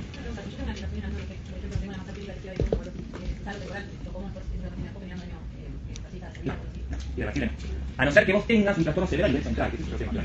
Para recuperar el peso, eso mejor. ¿Bien? Bueno, por respecto, ya vamos terminando. Desarrollo pubertal, algunas cositas que quiero marcar de esto. Básicamente, ¿por qué las chicas comienzan a menstruar? ¿Qué es lo que ocurre? Básicamente, como concepto, quiero que se llega. Que durante la infancia, las chicas tienen pocos esteroides, como que puede cambiar el peso. Esos esteroides durante la primera infancia son suficientes para mantener inhibidas las gonadotrofinas. Ahora bien, a medida que va desarrollándose el sistema nervioso, lo que se ve es que bajo niveles de esteroides ya no son suficientes para inhibirlo. Entonces lo primero que ocurre, como en todo, del desarrollo va de arriba hacia abajo. Maduramos el sistema nervioso, comenzamos a liberar más frecuentemente el factor hipotalámico, comenzamos a liberar más gonadotrofinas y por último aumentamos los esteroides. Por eso lo primero que uno va a ver dentro de lo que sería inicio de la pubertad es que la frecuencia de liberación de LH aumenta sobre todo durante la noche.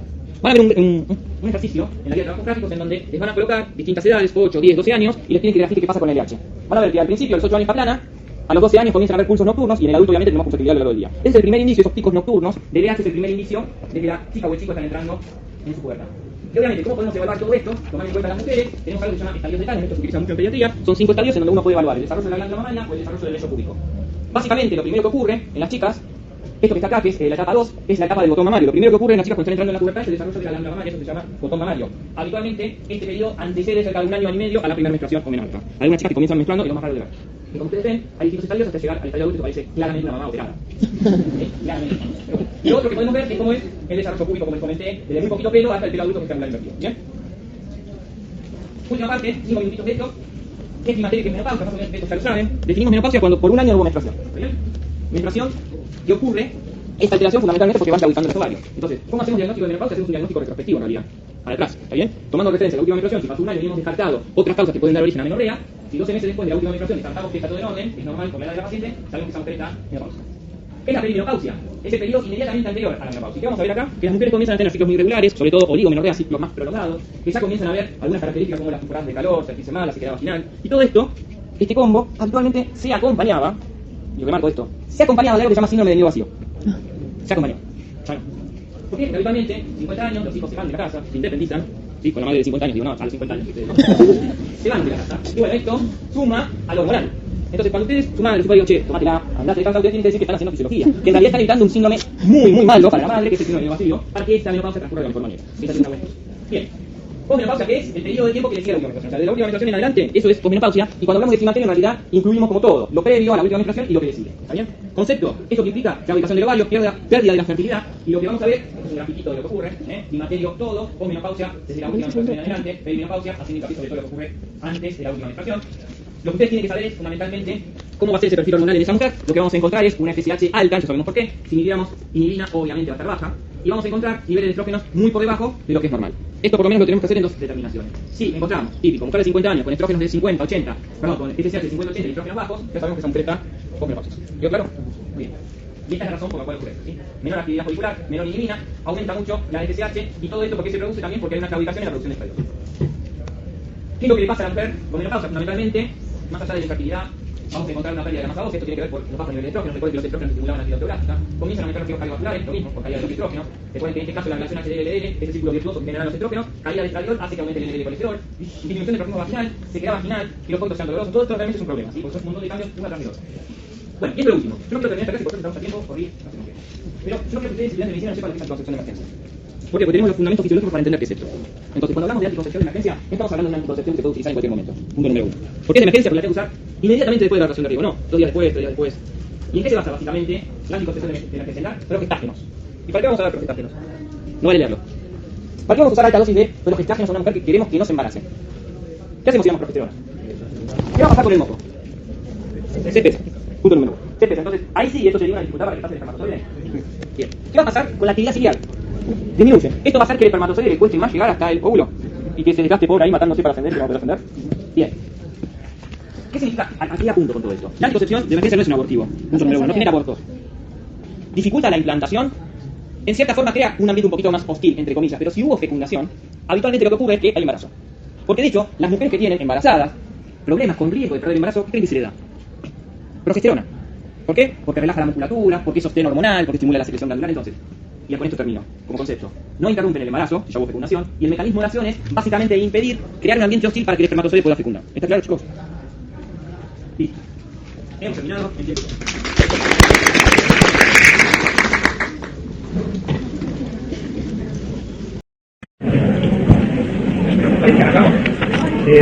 Todavía me canto. ¿Hay dudas puntuales? ¿Dudas? ¿Preguntas? No. Antes de la Ay, bien.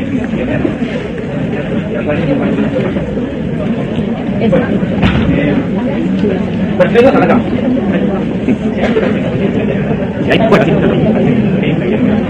¿Cómo tu nombre? Rafael pregunta. En una situación de hipocalcemia, ¿por qué existe irritabilidad neuronal? ¿Alguien que se habla al respecto de esto? En una hipocalcemia, ¿por qué hay irritabilidad neuronal?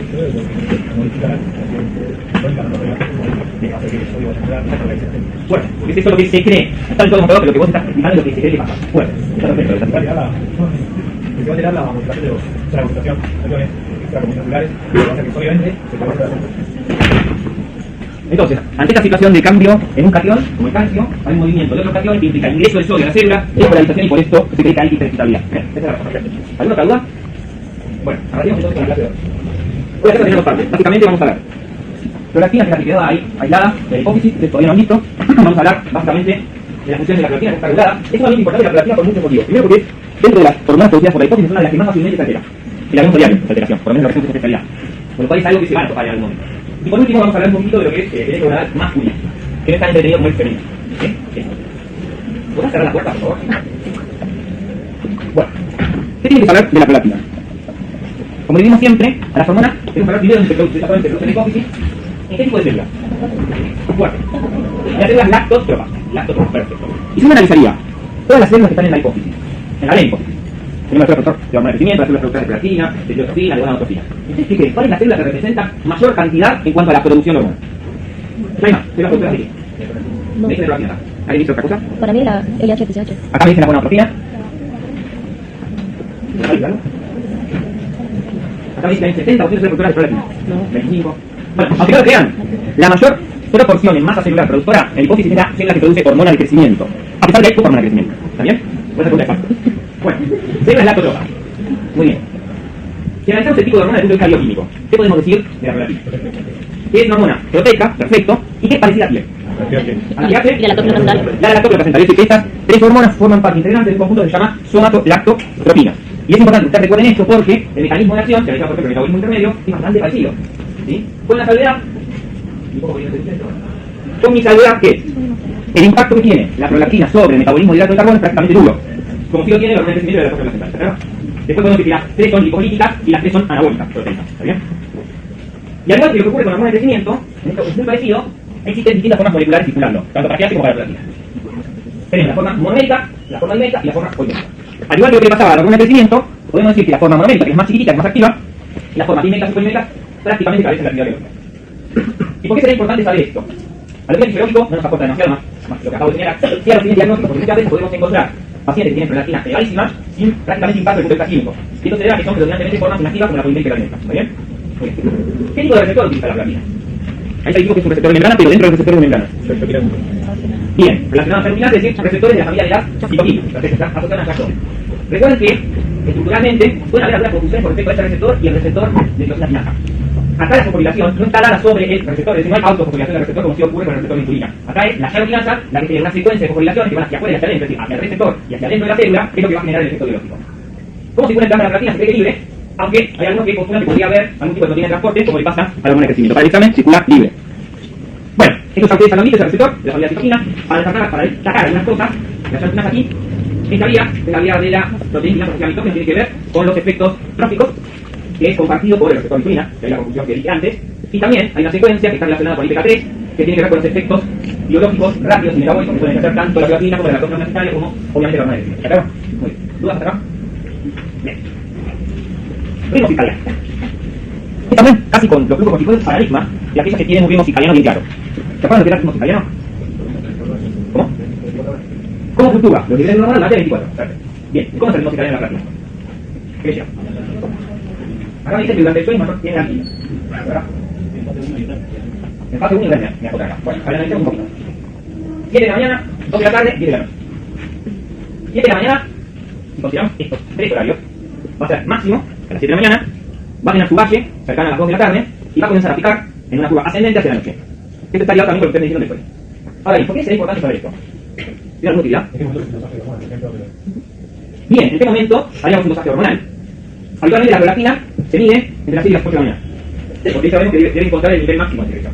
Más allá de otros criterios que uno otorga al paciente a la hora de evaluar el valor de prolactina. Pero recuerden, más allá de esto, es que una de las primeras cosas que se altera en estos ejes que son muy sensibles de estos ritmos es un ritmo circadiano. Entonces una persona que tiene un trastorno, por ejemplo, ligado a una excesiva producción de prolactina, vamos a encontrar alterado el ritmo circadiano. No va a estar respetado de esta forma. ¿Está bien? Sobre todo lo que vamos a notar que no va a haber caída significativa a las 2 de la tarde. Va a tener niveles elevados. ¿Está bien? Así, sostenido. Bien, pasamos al punto crítico de la prolactina. Y acá, millones de preguntas en los exámenes. Utilidad, a esta altura, muy poca. Se hace clínica, se hace filosofía mucha, pero a esta altura muy poca. Pero vamos a destacar algunas cosas que sí son importantes que ustedes recuerden con respecto a la regulación de la prolactina. Bien, sabemos que se produce necrosis en las células lactoferosas. Existe un factor inhibidor, que lo van a encontrar con distintos nombres, FISGES, factor inhibidor de prolactina, IDA, que significa sistema tubero-infundibular dopaminérgico. En definitiva estamos hablando de lo mismo, que son agonistas dopaminérgicos. O sea, principal, que se pregunta examen, principal regulador de la secreción de la prolactina, que es los agonistas dopaminérgicos. Aquellos que sobre todo tienen impacto sobre receptores dopaminérgicos de tipo 2. ¿Está bien? Entonces, los agonistas dopaminérgicos de tipo 2 son los principales responsables de regular la secreción de prolactina. Y hasta no hace mucho, se creía que el factor hipotalámico que interviene en la regulación de las hormonas tiroideas, es decir, el TRH, se consideraba que a ese factor liberador de prolactina. No se sabe que no es así, si bien la TRH tiene un efecto estimulatorio, el factor liberador de prolactina es el BIP, ¿sí? ¿Está bien? Ese sería el factor liberador de prolactina. ¿Cómo se controla la prolactina? La prolactina es una hormona que normalmente tiene fluctuaciones, en las mujeres fluctúa mucho a lo largo del ciclo menstrual. ¿Por qué? Porque los estrógenos tienen un amplio impacto en la liberación de prolactina. Pero la prolactina tiene la capacidad de regularse, no por un mecanismo autócrino, sino fundamentalmente estimulando el factor inhibidor. Entonces, ¿qué es lo que tiene que saber con respecto a la regulación de la prolactina? Básicamente, principal regulador, algo que la inhibe. ¿Qué es lo que lo inhibe? Los agonistas dopaminérgicos de tipo 2.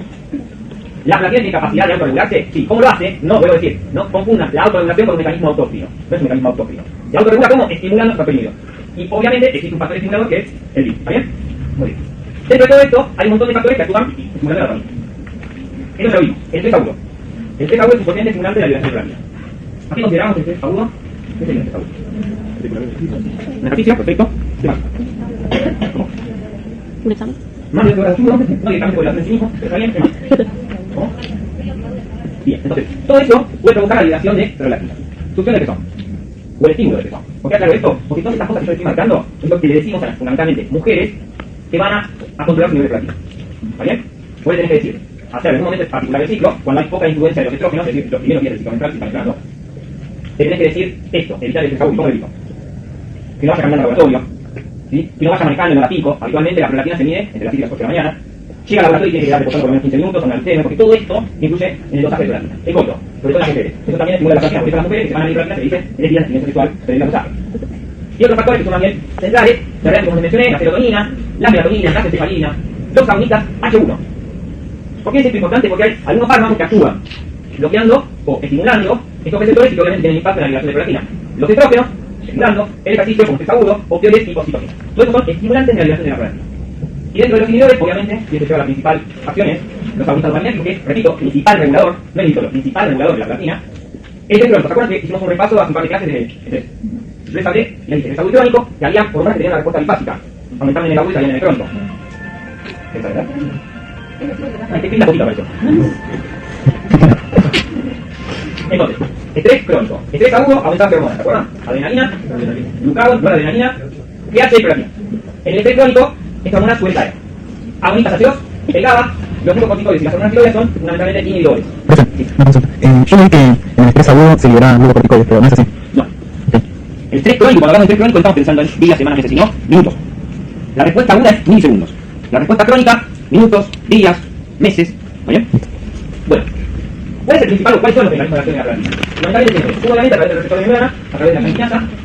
Hay otro mecanismo que también lo comparte con la hormona de crecimiento, que es la translocación genómica. Esto es el hecho de poder traslocar ese contenido con un receptor hacia el núcleo y hacer una acción más bien obtenida desde el punto de vista de proliferación y crecimiento, como tienen otros factores de crecimiento. Y esto, destaca que no va a haber preguntas al respecto de esto, que van a leer en algunos libros y por ahí otros no, que como le ocurre a la hormona de crecimiento, que tiene un mediador hepático, que son los factores insulinogénicos, ya se ha demostrado que la prolactina tiene otro mediador que se llama sinlactina. ¿Está bien? Por ahora no se le descubrió algún efecto biológico trascendente a este mediador que tiene la prolactina. Simplemente sepan que existe, nada más. Igual a veces no creo que haya preguntas al respecto de esto. Bien, ¿cuál es la prolactina? ¿Quién era? Producción de leche materna. Tropismo de la glándula mamaria. Anabólica, proteica, lipolítica. Anabólica, proteica y lipolítica. Perfecto. Bien. Analizamos el metabolismo intermedio. Lo que acaban de decir, anabólica, proteica y lipolítica, no tiene demasiado impacto en el hidrato de carbono, que algunos libros le otorgan un efecto hiperglucemiante lenta. Tropismo de la glándula mamaria. Recuerden que el tropismo no es exclusivo de la prolactina, sino está ligado a otras hormonas, como por ejemplo la insulina, como por ejemplo los estrógenos. Dentro de la producción de la leche, fundamentalmente, la prolactina es muy importante en la producción de los componentes proteicos. De la leche materna, que es la caseína y la alfa-lactoalbúmina. Sumamente importante. Es un inmunomodulador positivo. ¿Qué significa eso? ¿Alguien dijo respecto de eso? ¿Estimula el híbrido? ¿Ah? ¿Quién dijo? ¿Estimula el híbrido? Bien, estimula la producción de interleukinado. Perfecto. ¿Verdad? Por supuesto, estimula la formación de los linfocitos, pero fundamentalmente a través de la producción de interleuquina 2 y de receptores para interleuquina 2. Así las cosas. Produce la citokina y promueve la expresión de receptores para interleuquina 2. Es un inmunomodulador positivo. Hay algunas experiencias hechas al respecto de esto y que está claramente demostrado el efecto inmunomodulador positivo. Muy bien. Potencia la acción de los andrógenos, sobre todo a nivel masculino. Aunque, ¿qué ocurre cuando hay altas concentraciones de prolactina? Está totalmente inhibido de su horario, femenino y masculino. ¿Y por qué creen que pasa eso? Dopamina. Bueno, Por la dopamina. ¿cómo es tu nombre? François. François dice que es por la dopamina. ¿Qué me dicen ustedes? ¿Por qué por la dopamina? Porque la prolactina no estimulaba a la dopamina para que iba a correr en ese momento, y por eso el mismo. Exacto. Inhibo mucho otro eje que sea de prolactina, porque el problema justamente es la prolactina. Entonces, si tenemos un prolactinoma, que es un tumor benigno que produce en exceso de prolactina, la prolactina se va a tratar de regular como estimulando aquí, que era aquí, dopamina. ¿Y qué impacto tiene la dopamina sobre la liberación de factor liberador de gonadotropina? La inhibe. Entonces, el exceso de prolactina que provoca menor producción y menor pulsabilidad del GnRH, el factor liberador de gonadotropina, esto que trae aparejado en las mujeres, oligomenorrea o amenorrea, en el hombre, trastornos de fertilidad e inclusive esterilidad. Impotencia. ¿Sí? ¿Por qué? Porque hay una producción de testosterona. ¿Está bien? Muy bien. Esto con respecto a esta alteración. Pero también puede haber déficit de prolactina. ¿Tiene alguna trascendencia de déficit de prolactina? Claro. ¿Cuál es la principal causa de que una persona tenga déficit de prolactina? Lo más frecuente es que sea aumentada, sea una alteración, no que haya déficit. ¿Está bien? Por eso se ve muy frecuentemente la hiperprolactinemia y se ve muy poco el déficit de prolactina. ¿Por qué se ve poco? Básicamente porque la causa que puede generar un déficit de prolactina es que haya una destrucción hipofisaria. ¿Está bien? Entonces, si hay una destrucción hipofisaria, como ocurre en algunos partos complicados en donde hay hemorragias importantes, esto genera un síndrome que se llama síndrome de Sheehan o apoplejía hipofisaria postparto. ¿Qué es lo que ocurre? Durante el embarazo ustedes saben que la hipófisis crece. Y que es un tejido muy sensible a la vascularización, es decir, que si hay una hemorragia importante, uno de los primeros tejidos que se va a ver afectado es justamente la hipófisis. Entonces, esto va a generar ausencia de prolactina, pero ausencia de hormonas hipoficiales también, no exclusivamente prolactina. ¿Está bien? Entonces, va a ser el problema de una mujer que acaba de tener un parto complicado, no tener prolactina, específicamente es justamente la falta de producción de leche materna. ¿Está bien? Pero ese no es el principal problema. El principal problema es que no va a tener TSH, que va a tener problemas en su glándula suprarrenal, etc. Como les comentaba, la hipersecreción que produce amenorrea, o también se puede ver amenorrea, galactorrea, es la eyección de leche fuera de etapas de lactancia. Esto es bien característico de las personas que tienen hiperprolactinemia. Y como les comentaba, el hombre produce impotencia y produce también ginecomastia. ¿Qué es la ginecomastia? ¿Un momento? El desarrollo de la glándula mamaria, que el hombre tiene glándula mamaria poco desarrollada, pero bueno, lo desarrolla. Esto habitualmente suele estar acompañado de otros trastornos hormonales, no solamente del exceso de prolactina, sino se observa también en situaciones donde esto está acompañado de aumento de estrógenos y de exceso de testosterona. Esto tiene que ver con el impacto que tienen los estrógenos en el desarrollo de la glándula mamaria y la modificación que ocurre fundamentalmente en la aromatización de los estrógenos. ¿Está bien? Exacto. En uno de ellos sería uno, en un adolescente que ocurre también, y esto es lo que se llama la ginecomastia fisiológica, que habitualmente es primero de un pecho y después del otro, y los ancianos. Esto tiene que ver con el clivaje hepático que está abolido o disminuido de las hormonas esteroides. Pero hay ginecomastia fisiológica. Una pregunta, pero habíamos dicho que la hiperfección inhibía las hormonas endorfinas. Entonces, ¿cómo puede ser que después haya andrógeno y que se dé la elevada? A ver, O sea, perdón, que haya no es que vos vas a tener cero. vas a tener andrógenos, pero en la relación vos vas a tener mayor aromatización y por ende va a predominar los estrógenos sobre el Pero la aromatización estaba estimulada por el teatro, la aromatización no suena el teatro. Sí, después no tenés aromatización testicular, lo tenés a nivel de tejido periférico. Ese es el tejido periférico. Bien, ¿cómo podemos evaluar básicamente qué? Tenemos pruebas basales, que eran básicamente qué cosa? Medir las concentraciones hormonales. Esto es lo que más se utiliza en definitiva, y medimos el nivel de prolactina, teniendo en cuenta que no se varía como mencionamos. Y después existen algunas pruebas que están haciendo desuso porque cada vez es más sensible los métodos diagnósticos para medir prolactina, que son las pruebas dinámicas, en las cuales vamos a tener pruebas que van a estimular la prolactina, que sería como un prueba estimular, ¿viste? ¿Cómo podemos estimular la prolactina? Un ejercicio, por ejemplo, bien. ¿De otra forma? Perfecto, bien. Podemos darle esta como dijeron ustedes, antagonistas de la dopamina, y dentro de las pruebas iniciales, obviamente, le damos agonistas dopaminérgicos, ¿está? Bien. Veamos un poquito algunas imágenes. El mismo paciente, ¿sí? Con ginecomastia, hombre, obviamente, curado de su ginecomastia. Ginecomastia. En un obeso, con nuestros compañeros. ¿Cuáles son las hormonas que tienen impacto en la glándula mamaria, fundamentalmente del varón, que estimulen el desarrollo de la prolactina, que inhiban el desarrollo de la testosterona, en estos antagonistas claramente, y existen otras que pueden ser permisivas o regulatorias, que tienen menos impacto, como el cortisol, la insulina, simplemente recuerden, las estimuladoras, la prolactina, y como inhibidoras, la testosterona. Bien, ¿dudas con prolactina? ¿Preguntan? Nada. Bien. Pasamos entonces a masculina. Bien. Repasamos un poquitito de la anatomía y fisiología del testículo. Si decimos desde el punto de vista anatómico, ¿dónde se ubica el testículo? ¿Dónde? En la base total, muy bien. ¿Y el ovario dónde está? ¿Dónde? Bien. ¿Y por qué el testículo tiene que estar en la vuelta estatal? ¿Por? Bien. Dicen acá que tiene que tener menos temperatura el testículo que la corporal. Por eso está fuera. ¿Y por qué eso? Para la producción de gametas. Bien. ¿Y el ovario? No se ve afectado por la temperatura. ¿Sí? ¿Están de acuerdo con esto? Son cosas que no. Yo por lo menos lo dejaría porque el testículo tiene que estar fuera del abdomen, y el ovario estando en el abdomen, con temperatura corporal, no tiene problemas para producir gametas y el testículo sí. Eso nos está bajando algo, y genéticamente uno puede analizar que realmente el sexo fuerte es el masculino, ¿no? O al revés. Se termina. Claramente. Bien. Entonces, si uno analiza desde el punto de vista anatómico, podemos estar en el cloto y hay una temperatura 2 a 3 grados por debajo de la corporal. Y si analizamos dentro de las células funcionales que tiene este testículo, podemos hablar de las células de Sertoli, que están ubicadas en el túbulo seminífero, y esto es muy importante. Representan el 80% del volumen testicular en un adulto. ¿Por qué es importante esto? Porque es importante saber que el 80% del testículo es túbulo seminífero, con células Sertoli. Hay un aparato que se llama quirómetro, que es como un rosario, ¿sí? Donde tienes pelotitas chiquititas y pelotitas grandes.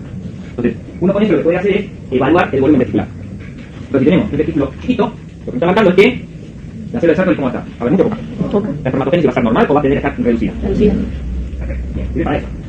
Y por otro lado, un 20% representado por las células de Leydig. Las células de Leydig, fundamentalmente, que están ubicadas en el intersticio, están más protegidas, distinto a lo que uno pensaría. Las células del intersticio, con las células de Leydig, que tienen específicamente función hormonal. Y estarían más protegidas de impactos, de agentes químicos, que las células de Sertoli, que tienen un rol importante como sostén y generador de la espermatogénesis. Entonces, por eso, podemos encontrar sensiblemente trastornos de fertilidad por muchas causas, sin que esto tenga impacto desde el punto de vista hormonal. Es decir, podemos encontrar testosterona normal en una persona infértil. ¿Está claro? Muy bien. Esto básicamente para que recordemos, que lo ha visto hace poco, como es la determinación del sexo genético o análisis fenotípico. Recuerden que es fundamental la acción del SRI para el desarrollo en sentido masculino. ¿Bien? Hay algunos que postulan que uno por default es mujer. ¿Está bien? Si fracasa, estos mecanismos no vamos a desarrollar. ¿En qué sentido?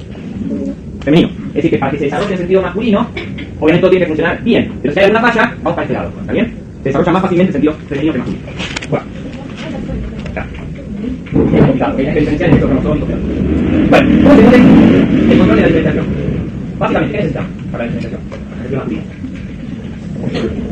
La célula de que va a generar testosterona. La testosterona para qué sirve? Para mantener qué cosa.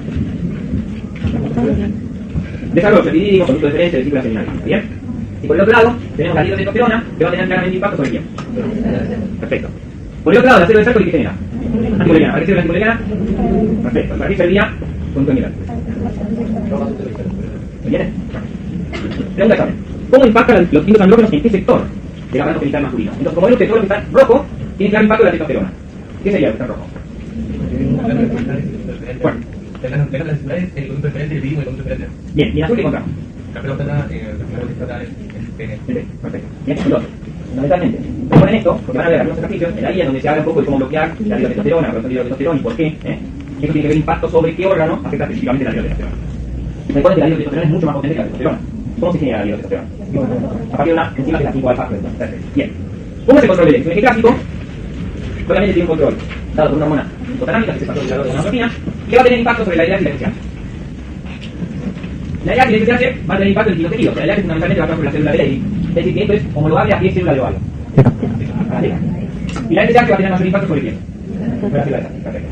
¿Qué es lo que hace la célula de Leydig? Produce testosterona y un bajo porcentaje de dihidrotestosterona. Los produce fundamentalmente testosterona. ¿Qué va a pasar a la testosterona? La testosterona va a ejercer el feedback negativo a nivel hipofisario y a nivel hipotalámico. Ahora bien, pregunto, a nivel hipotalámico, ¿actúa la testosterona? Acá me dicen que no. ¿Qué es lo que ocurre a nivel central? Se aromatiza y en definitiva lo que va a es el estradiol, ¿está bien? Perfecto. Y por otro lado tenemos la célula de Sertoli. La célula de Sertoli tiene dos funciones básicamente, gametogénica y hormonal, a diferencia de la célula de Leydig que es solo hormonal. ¿Qué es lo que genera la célula de Sertoli? Estradiol, es decir, que es homologable a la célula femenina. Produce estradiol, produce inhibina y produce folistatina. ¿Qué es lo que va a hacer el estradiol? Feedback negativo. Fundamentalmente a nivel central. ¿Qué produce inhibina? Que se usa por femenino. Inhibina los tipos de inhibina, no importa, pero bueno. La inhibina promueve inhibición de las gonadotropinas, pero fundamentalmente de la folículo estimulante. ¿Está bien? La activina está en puntos discontinuos y esto se debe a que ya dentro en animales, no tanto en humanos. Y al final los animales son de la gonadotropinas de Leydig. Y la folistatina en realidad es una proteína de transporte, ¿sí? Que transporta fundamentalmente la activina. Entonces, como conclusión de la regulación del eje clásico, recordemos el impacto de LH y FSH, recordemos que la testosterona es un feedback negativo directo sobre la hipófisis, claro, obviamente, y a través de la aromatización de la testosterona se va a transformar en estradiol, se ejerce el feedback negativo a nivel central. Bien. Por eso, los neurotransmisores que actúan a nivel central promueven al factor hipotalámico. Dentro de los estimulatorios encontramos la adrenalina, la noradrenalina, el sistema nervioso excitatorio, fundamentalmente glutamato, kainato y aspartato, y dentro de los neuroinhibitorios encontramos al GABA, a la serotonina, a la dopamina, los opioides. ¿Por qué creen ustedes que estas catecolaminas serán estimulatorias? Por ejemplo. Está clarísimo. Aparte con esta y sabía. Bueno, ¿se acuerdan cuando les hablé de estrés agudo? En el estrés agudo te aumentaba adrenalina, pH, prolactina, testosterona. Y para eso sería la testosterona en el estrés agudo. Mayor agresividad, mayor resistencia, etc. Bien. Y dentro de los neuroinhibitorios creo que ustedes tienen que recordar, como importante. También entonces recuerden que hay una relación directa, niveles de prolactina, eje con análisis. Hablemos un poquito específicamente del factor liberador. Es un decapéptido, es decir, es una hormona peptídica como todos los factores liberadores del hipotálamo, que lo produce fundamentalmente, se produce en el núcleo 4 y en el área preóptica. ¿Y sobre qué tipo de receptores van a actuar?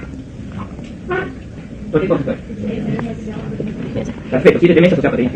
Ahora bien, esto lo han visto ustedes, espero, en femenino. ¿Lo han visto esto? ¿Sí? Perfecto. Esto es importante. Saben que el impacto que tiene el factor hipotalámico sobre las gonadotropinas es distinto en función a si se libera más veces que si se libera menos veces. Si se libera de una forma pulsátil más veces, más seguido o más veces en un determinado lapso de tiempo, eso va a tener mayor impacto sobre la LH. Si se libera más lento, eso va a tener más impacto sobre la FSH. ¿Está bien? Por eso es importante recordar el tema de es una secreción pulsátil y episódica. Muy bien. Como ustedes me dijeron, este factor promueve fundamentalmente la proteína Q, es decir, que va a actuar a través de la fosfolipasa C. Y por ese lado, vamos a ver que, dependiendo de la vía metabólica, estamos hablando del diacilglicerol, que esto va a tener fundamentalmente impacto sobre la síntesis de gonadotropina. Y si vemos por el otro lado la acción sobre el inositol glifosato, eso va a tener mayor impacto sobre qué? Sobre la liberación. Es lógico que si piensan que va a liberar algo, van a necesitar más calcio de liberación. ¿Me gusta? Bien. Entonces, resumen un poquito de lo que pasa con las gonadotropinas que ustedes ya han visto en la clase de hipófisis. Recordemos que son hormonas glicoproteicas, que son estructuralmente parecidas a otras hormonas. TSH y gonadotropinas poliórica humana. Perfecto. Recuerden que tienen unidades alfa y beta, que las alfas son iguales y las betas son distintas, y que todas estas hormonas preventivas actúan sobre proteínas asociadas o ligado a producción de AML5, es decir, que son proteínas S. Como les comentaba, LH mayor impacto sobre la célula de Leydig y SH mayor impacto sobre la célula de Sertoli. ¿Estamos? Bien, este es un poco lo que les comenté anteriormente con respecto a la liberación pulsátil y el impacto que tiene sobre los niveles de DH. Ahora lo que estamos hablando es la frecuencia del pulso, a mayor frecuencia del pulso, mayor impacto sobre los niveles de DH. ¿Estamos? Y aquí compara, que es bastante probable, pulsos del factor hipotalámico en función a pulsos de la DH. Si ven que estoy reiterando esto, es porque es importante, ¿está bien? Y acá marca cómo si modificamos la pulsabilidad, es decir, si hacemos más lenta la liberación del factor hipotalámico, tiene mayor impacto sobre el SH que sobre el DH. Bien, otra hormona que tiene una relación con respecto a la italiana es la testosterona. Fíjense ustedes, esta es la nivel de testosterona. ¿Cuándo ven que tiene mayor concentración? Más o menos 6 de la 4 de la mañana, ¿cierto? Bien, ¿hay algo desde el punto de vista fisiológico que se pueda manifestar con esto? ¿Cómo? Sí, bien. Sí. No se van a la realidad de canales ahora. ¿Qué pasa en la escuela? Que tengo más con la total. La importante es que aumentan todos esos tipos de y después el adulto puede bajar otra vez. No te va a generar adulto, pero bueno, la manifestación de esto son las selecciones matutinas, ¿está bien? Claramente, el tipo de testosterona provoca las selecciones matutinas, perfecto. ¿Y por qué son importantes las selecciones matutinas? ¿Por qué creen? Que la mente es divertida. La mente es divertida. Bien. Claro, vamos.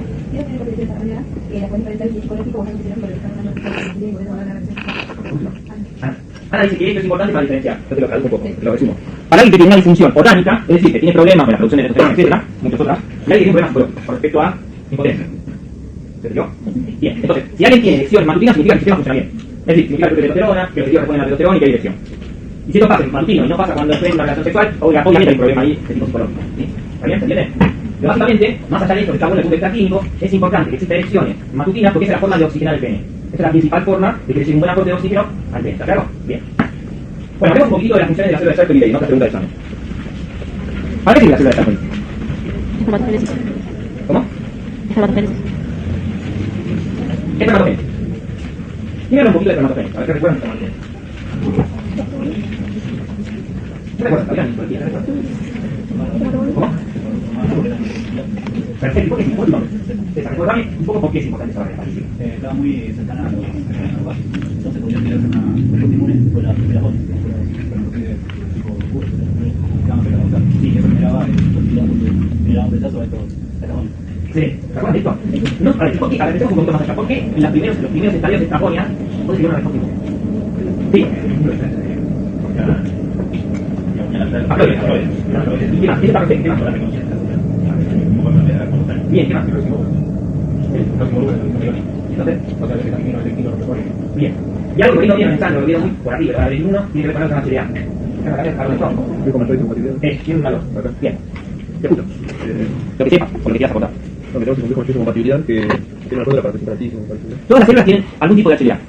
Existe la HLA que está en la mayoría de las células, y hay HLA que son específicos de células presentadoras de antígenos, como por ejemplo tienen el linfocito. Bueno, en estadios precoces, los espermatozoides tienen o se comportarían con el HLA similar a lo que tienen, por ejemplo, las células presentadoras de antígenos. Entonces, si hay exposición de estas células con nuestros corrientes sanguíneos, generarían una respuesta inmune. ¿Se entiende? Muy bien. Otra de las cosas importantes de las células de Sertoli es la producción de ABP, de esta proteína de andrógenos. ¿Para qué sirve? ¿Cómo? ¿Para? Para sacar la testosterona. ¿De dónde? ¿De dónde la saca? ¿De la sangre? De las células de Leydig, entonces. Es importante traer parte de esa testosterona de las células de Leydig a las células de Sertoli. ¿Por qué? Para la proteína ¿Para qué? de La testosterona. Más allá de para eso. Vale, para sí, perfecto. Como dijo César, barrera naturvesicular, para concentrarse, nutrición de las espermatogonia y sostengo. Y recuerden que tiene actividad aromática. ¿Qué es lo que se aromatiza? ¿Y a qué se aromatiza? Si tenemos testosterona, ¿a qué obtenemos de esta aromatización? Si tenemos un andrógeno fuerte, como la testosterona, obtenemos un estrógeno fuerte desde el punto de vista biológico como el estadiol. Ahora, si por ejemplo tomamos androstenediona, ¿qué pasa? ¿Qué produce? Un estrógeno débil. Perfecto. Dentro de las funciones hormonales de la célula de Sertoli, sabemos que produce prógenos, inhibina, activina y el transportador de la activina que es la polihistamina. Pasemos entonces a la célula de Leydig, parecido. Producción de esteroides, fundamentalmente andrógenos, testosterona y dihidrotestosterona. Vamos, esto es una palabra, se pregunta. Se pregunta, se pregunta, en orales. Esto básicamente hace referencia a una relación paráquina dentro del círculo. ¿Y por qué hago o pongo esta actividad? Básicamente para que vean cómo. Yo les comenté en una de las primeras clases que les dije que había hormonas, que no eran específicamente, por ejemplo, la reacción hipotalámica, que había péptidos similares, por ejemplo. Miren ustedes. Péptidocini, factor liberador de la proteína. ¿Dónde? En la célula de Sertoli. Esto para que vean en realidad, que es la principal producción de factores a nivel hipotalámico, tiene un montón de péptidos que son similares a Esolite, similares a hormonas hipofisarias, similares a hormonas hipotalámicas que están a nivel periférico, que tienen un rol importante en la regulación, en este caso parácrina, de la producción de esteroides. Existen otros factores, miren, factores citocinos. Recuerden que los factores citocinos fundamentalmente se producen en el hígado, pero también en la zona. Tienen un rol muy importante también en la regulación de espermatogénesis. Otros factores de crecimiento. Simplemente para que recuerden esto. ¿Sí? ¿Qué podemos decir con respecto a los andrógenos? Desde el punto de vista bioquímico. Pensamos desde el punto de vista bioquímico, ¿qué tipo de hormona es? Con esteroides, en este caso 19 átomos de carbono. ¿Bien? Básicamente los esteroides lo podemos dividir en los esteroides o andrógenos, en este caso de acción potente, y los andrógenos de acción más débil.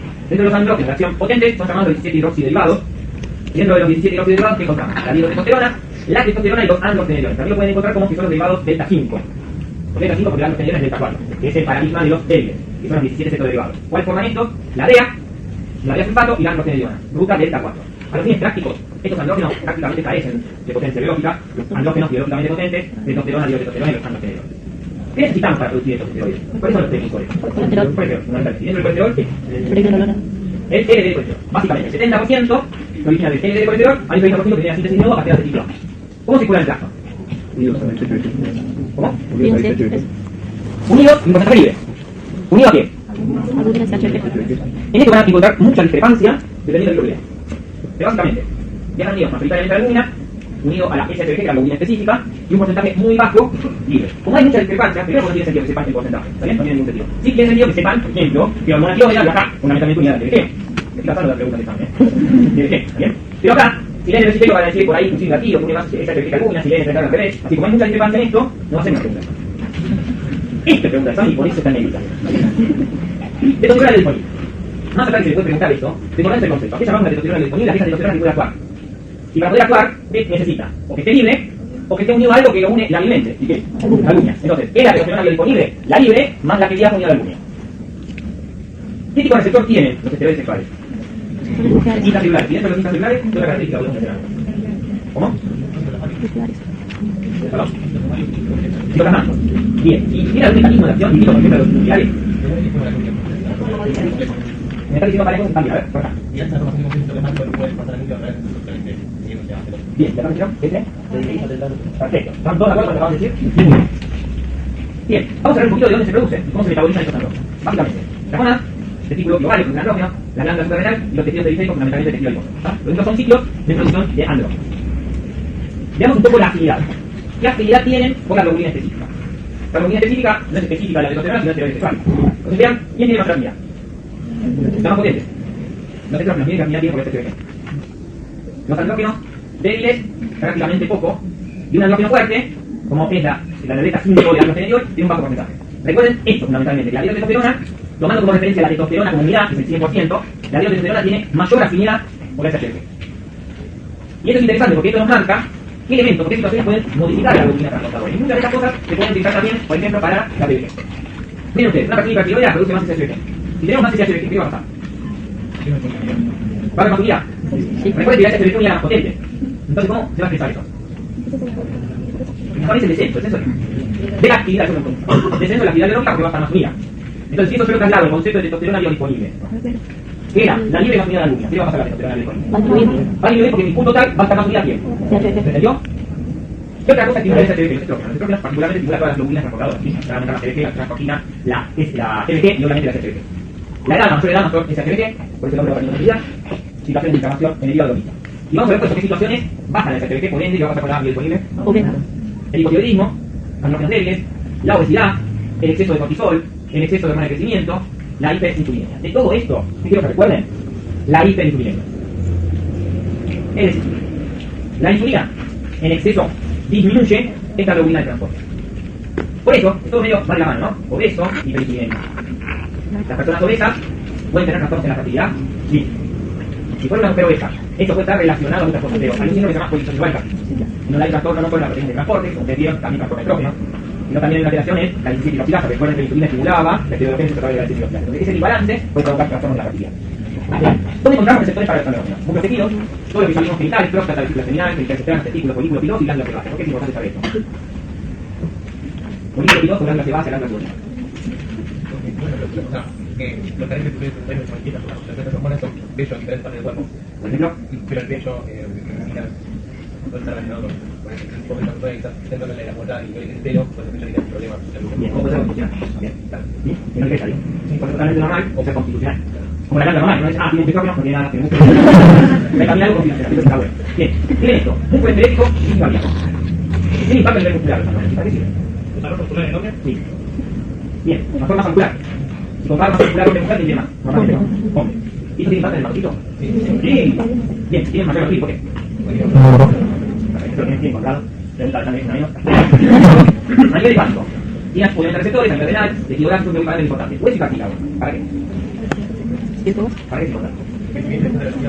¿Cómo no? Bien, el pico que se observa en las etapas posteriores a la pubertad, tiene que ver sí, con el aumento de andrógenos, pero también ahí son importantes los estrógenos. Fundamentalmente los estrógenos. Bien, y más. Simplemente como concepto, si los andrógenos son adultos, los humanos tienen crecimiento de muchas cosas. ¿Bien? Porque los son adultos. Los que van a favorecer el crecimiento del hueso, sí. Me van a favorecer el crecimiento muscular y el muscular, por supuesto que sí, obviamente, los polos genitales externos. Bien. Disquisición. ¿Dónde actúa la testosterona? ¿Dónde actúa la dihidrotestosterona? ¿Dónde actúa la testosterona per se? Músculo, hueso, tejido reticular e hígado. ¿Cómo actúa a través de la dihidrotestosterona? Fundamentalmente en genitales externos, como vimos, próstata, epidídimo y piel. Recuerden que, esto me repito, la testosterona se armoniza estradiol. Y el estradiol, ¿dónde va a actuar? central, significa negativo, tejido adiposo y el hueso. O sea, lo que comentábamos antes, la testosterona es el que le va a dar el precursor para que, a través de la aromatización y la formación de estrógeno, esto sea lo que impulsa el cierre del cambio de hueso. ¿Bien? El estrógeno que provienen de la testosterona. ¿Preguntas acá? Sí. Si mal no recuerdo, decía que viajaba 68% de unidad de niños. Sí, es una Unidad teoría. por porcentaje que la heterogeneidad. ¿Y esto? Más afinidad en la heterogeneidad. El tema es como todo. Hay mayor capacidad y mayor afinidad. En este caso, al inverso de lo que vemos con otros sistemas en donde la afinidad es mayor de las globulinas específicas, acá la albúmina es la que lleva más. Por eso cuando vos valorás la testosterona biodisponible, usás no solo la libre. Porque vos usás, por ejemplo, el concepto de hormona tiroidea biodisponible. O cortisol biodisponible. Usás la testosterona. ¿Por qué? Porque mayoritariamente, a través de la habilidad que tiene unión, vos comparás lo libre más la albúmina. Pero eso, después es un elemento crítico porque si lees otro libro, distinto puede aprender. Si lees otro libro distinto y vas a encontrar que está invertido, no tiene sentido. Esa biodisponibilidad que aplica para, en este caso, también aplica para las mujeres. ¿La testosterona está preguntando? Por ejemplo, qué sé yo, T3 una luz. No, por eso te digo, este concepto es específico de la testosterona, no lo puedes aplicar para hormona tiroidea biodisponible o cortisol biodisponible, ¿sí? Bueno, veamos esto. Básicamente para entender cómo a través de la 5-alfa reductasa tenemos testosterona, la vía metabólica que puede tomar, ¿sí? Transformarse en dihidrotestosterona a través de la 5-alfa reductasa o, fundamentalmente, a través de la aromatización, ya en el porcentaje, se transforma en estradiol, ¿sí? Y cómo esto puede tener impacto, por ejemplo, a nivel de la próstata, o la piel, como vimos, que es lo que va a tomar la dihidrotestosterona, y en otros tejidos, como por ejemplo en el hueso o en el cerebro, lo que actúa es a través del estradiol, ¿sí?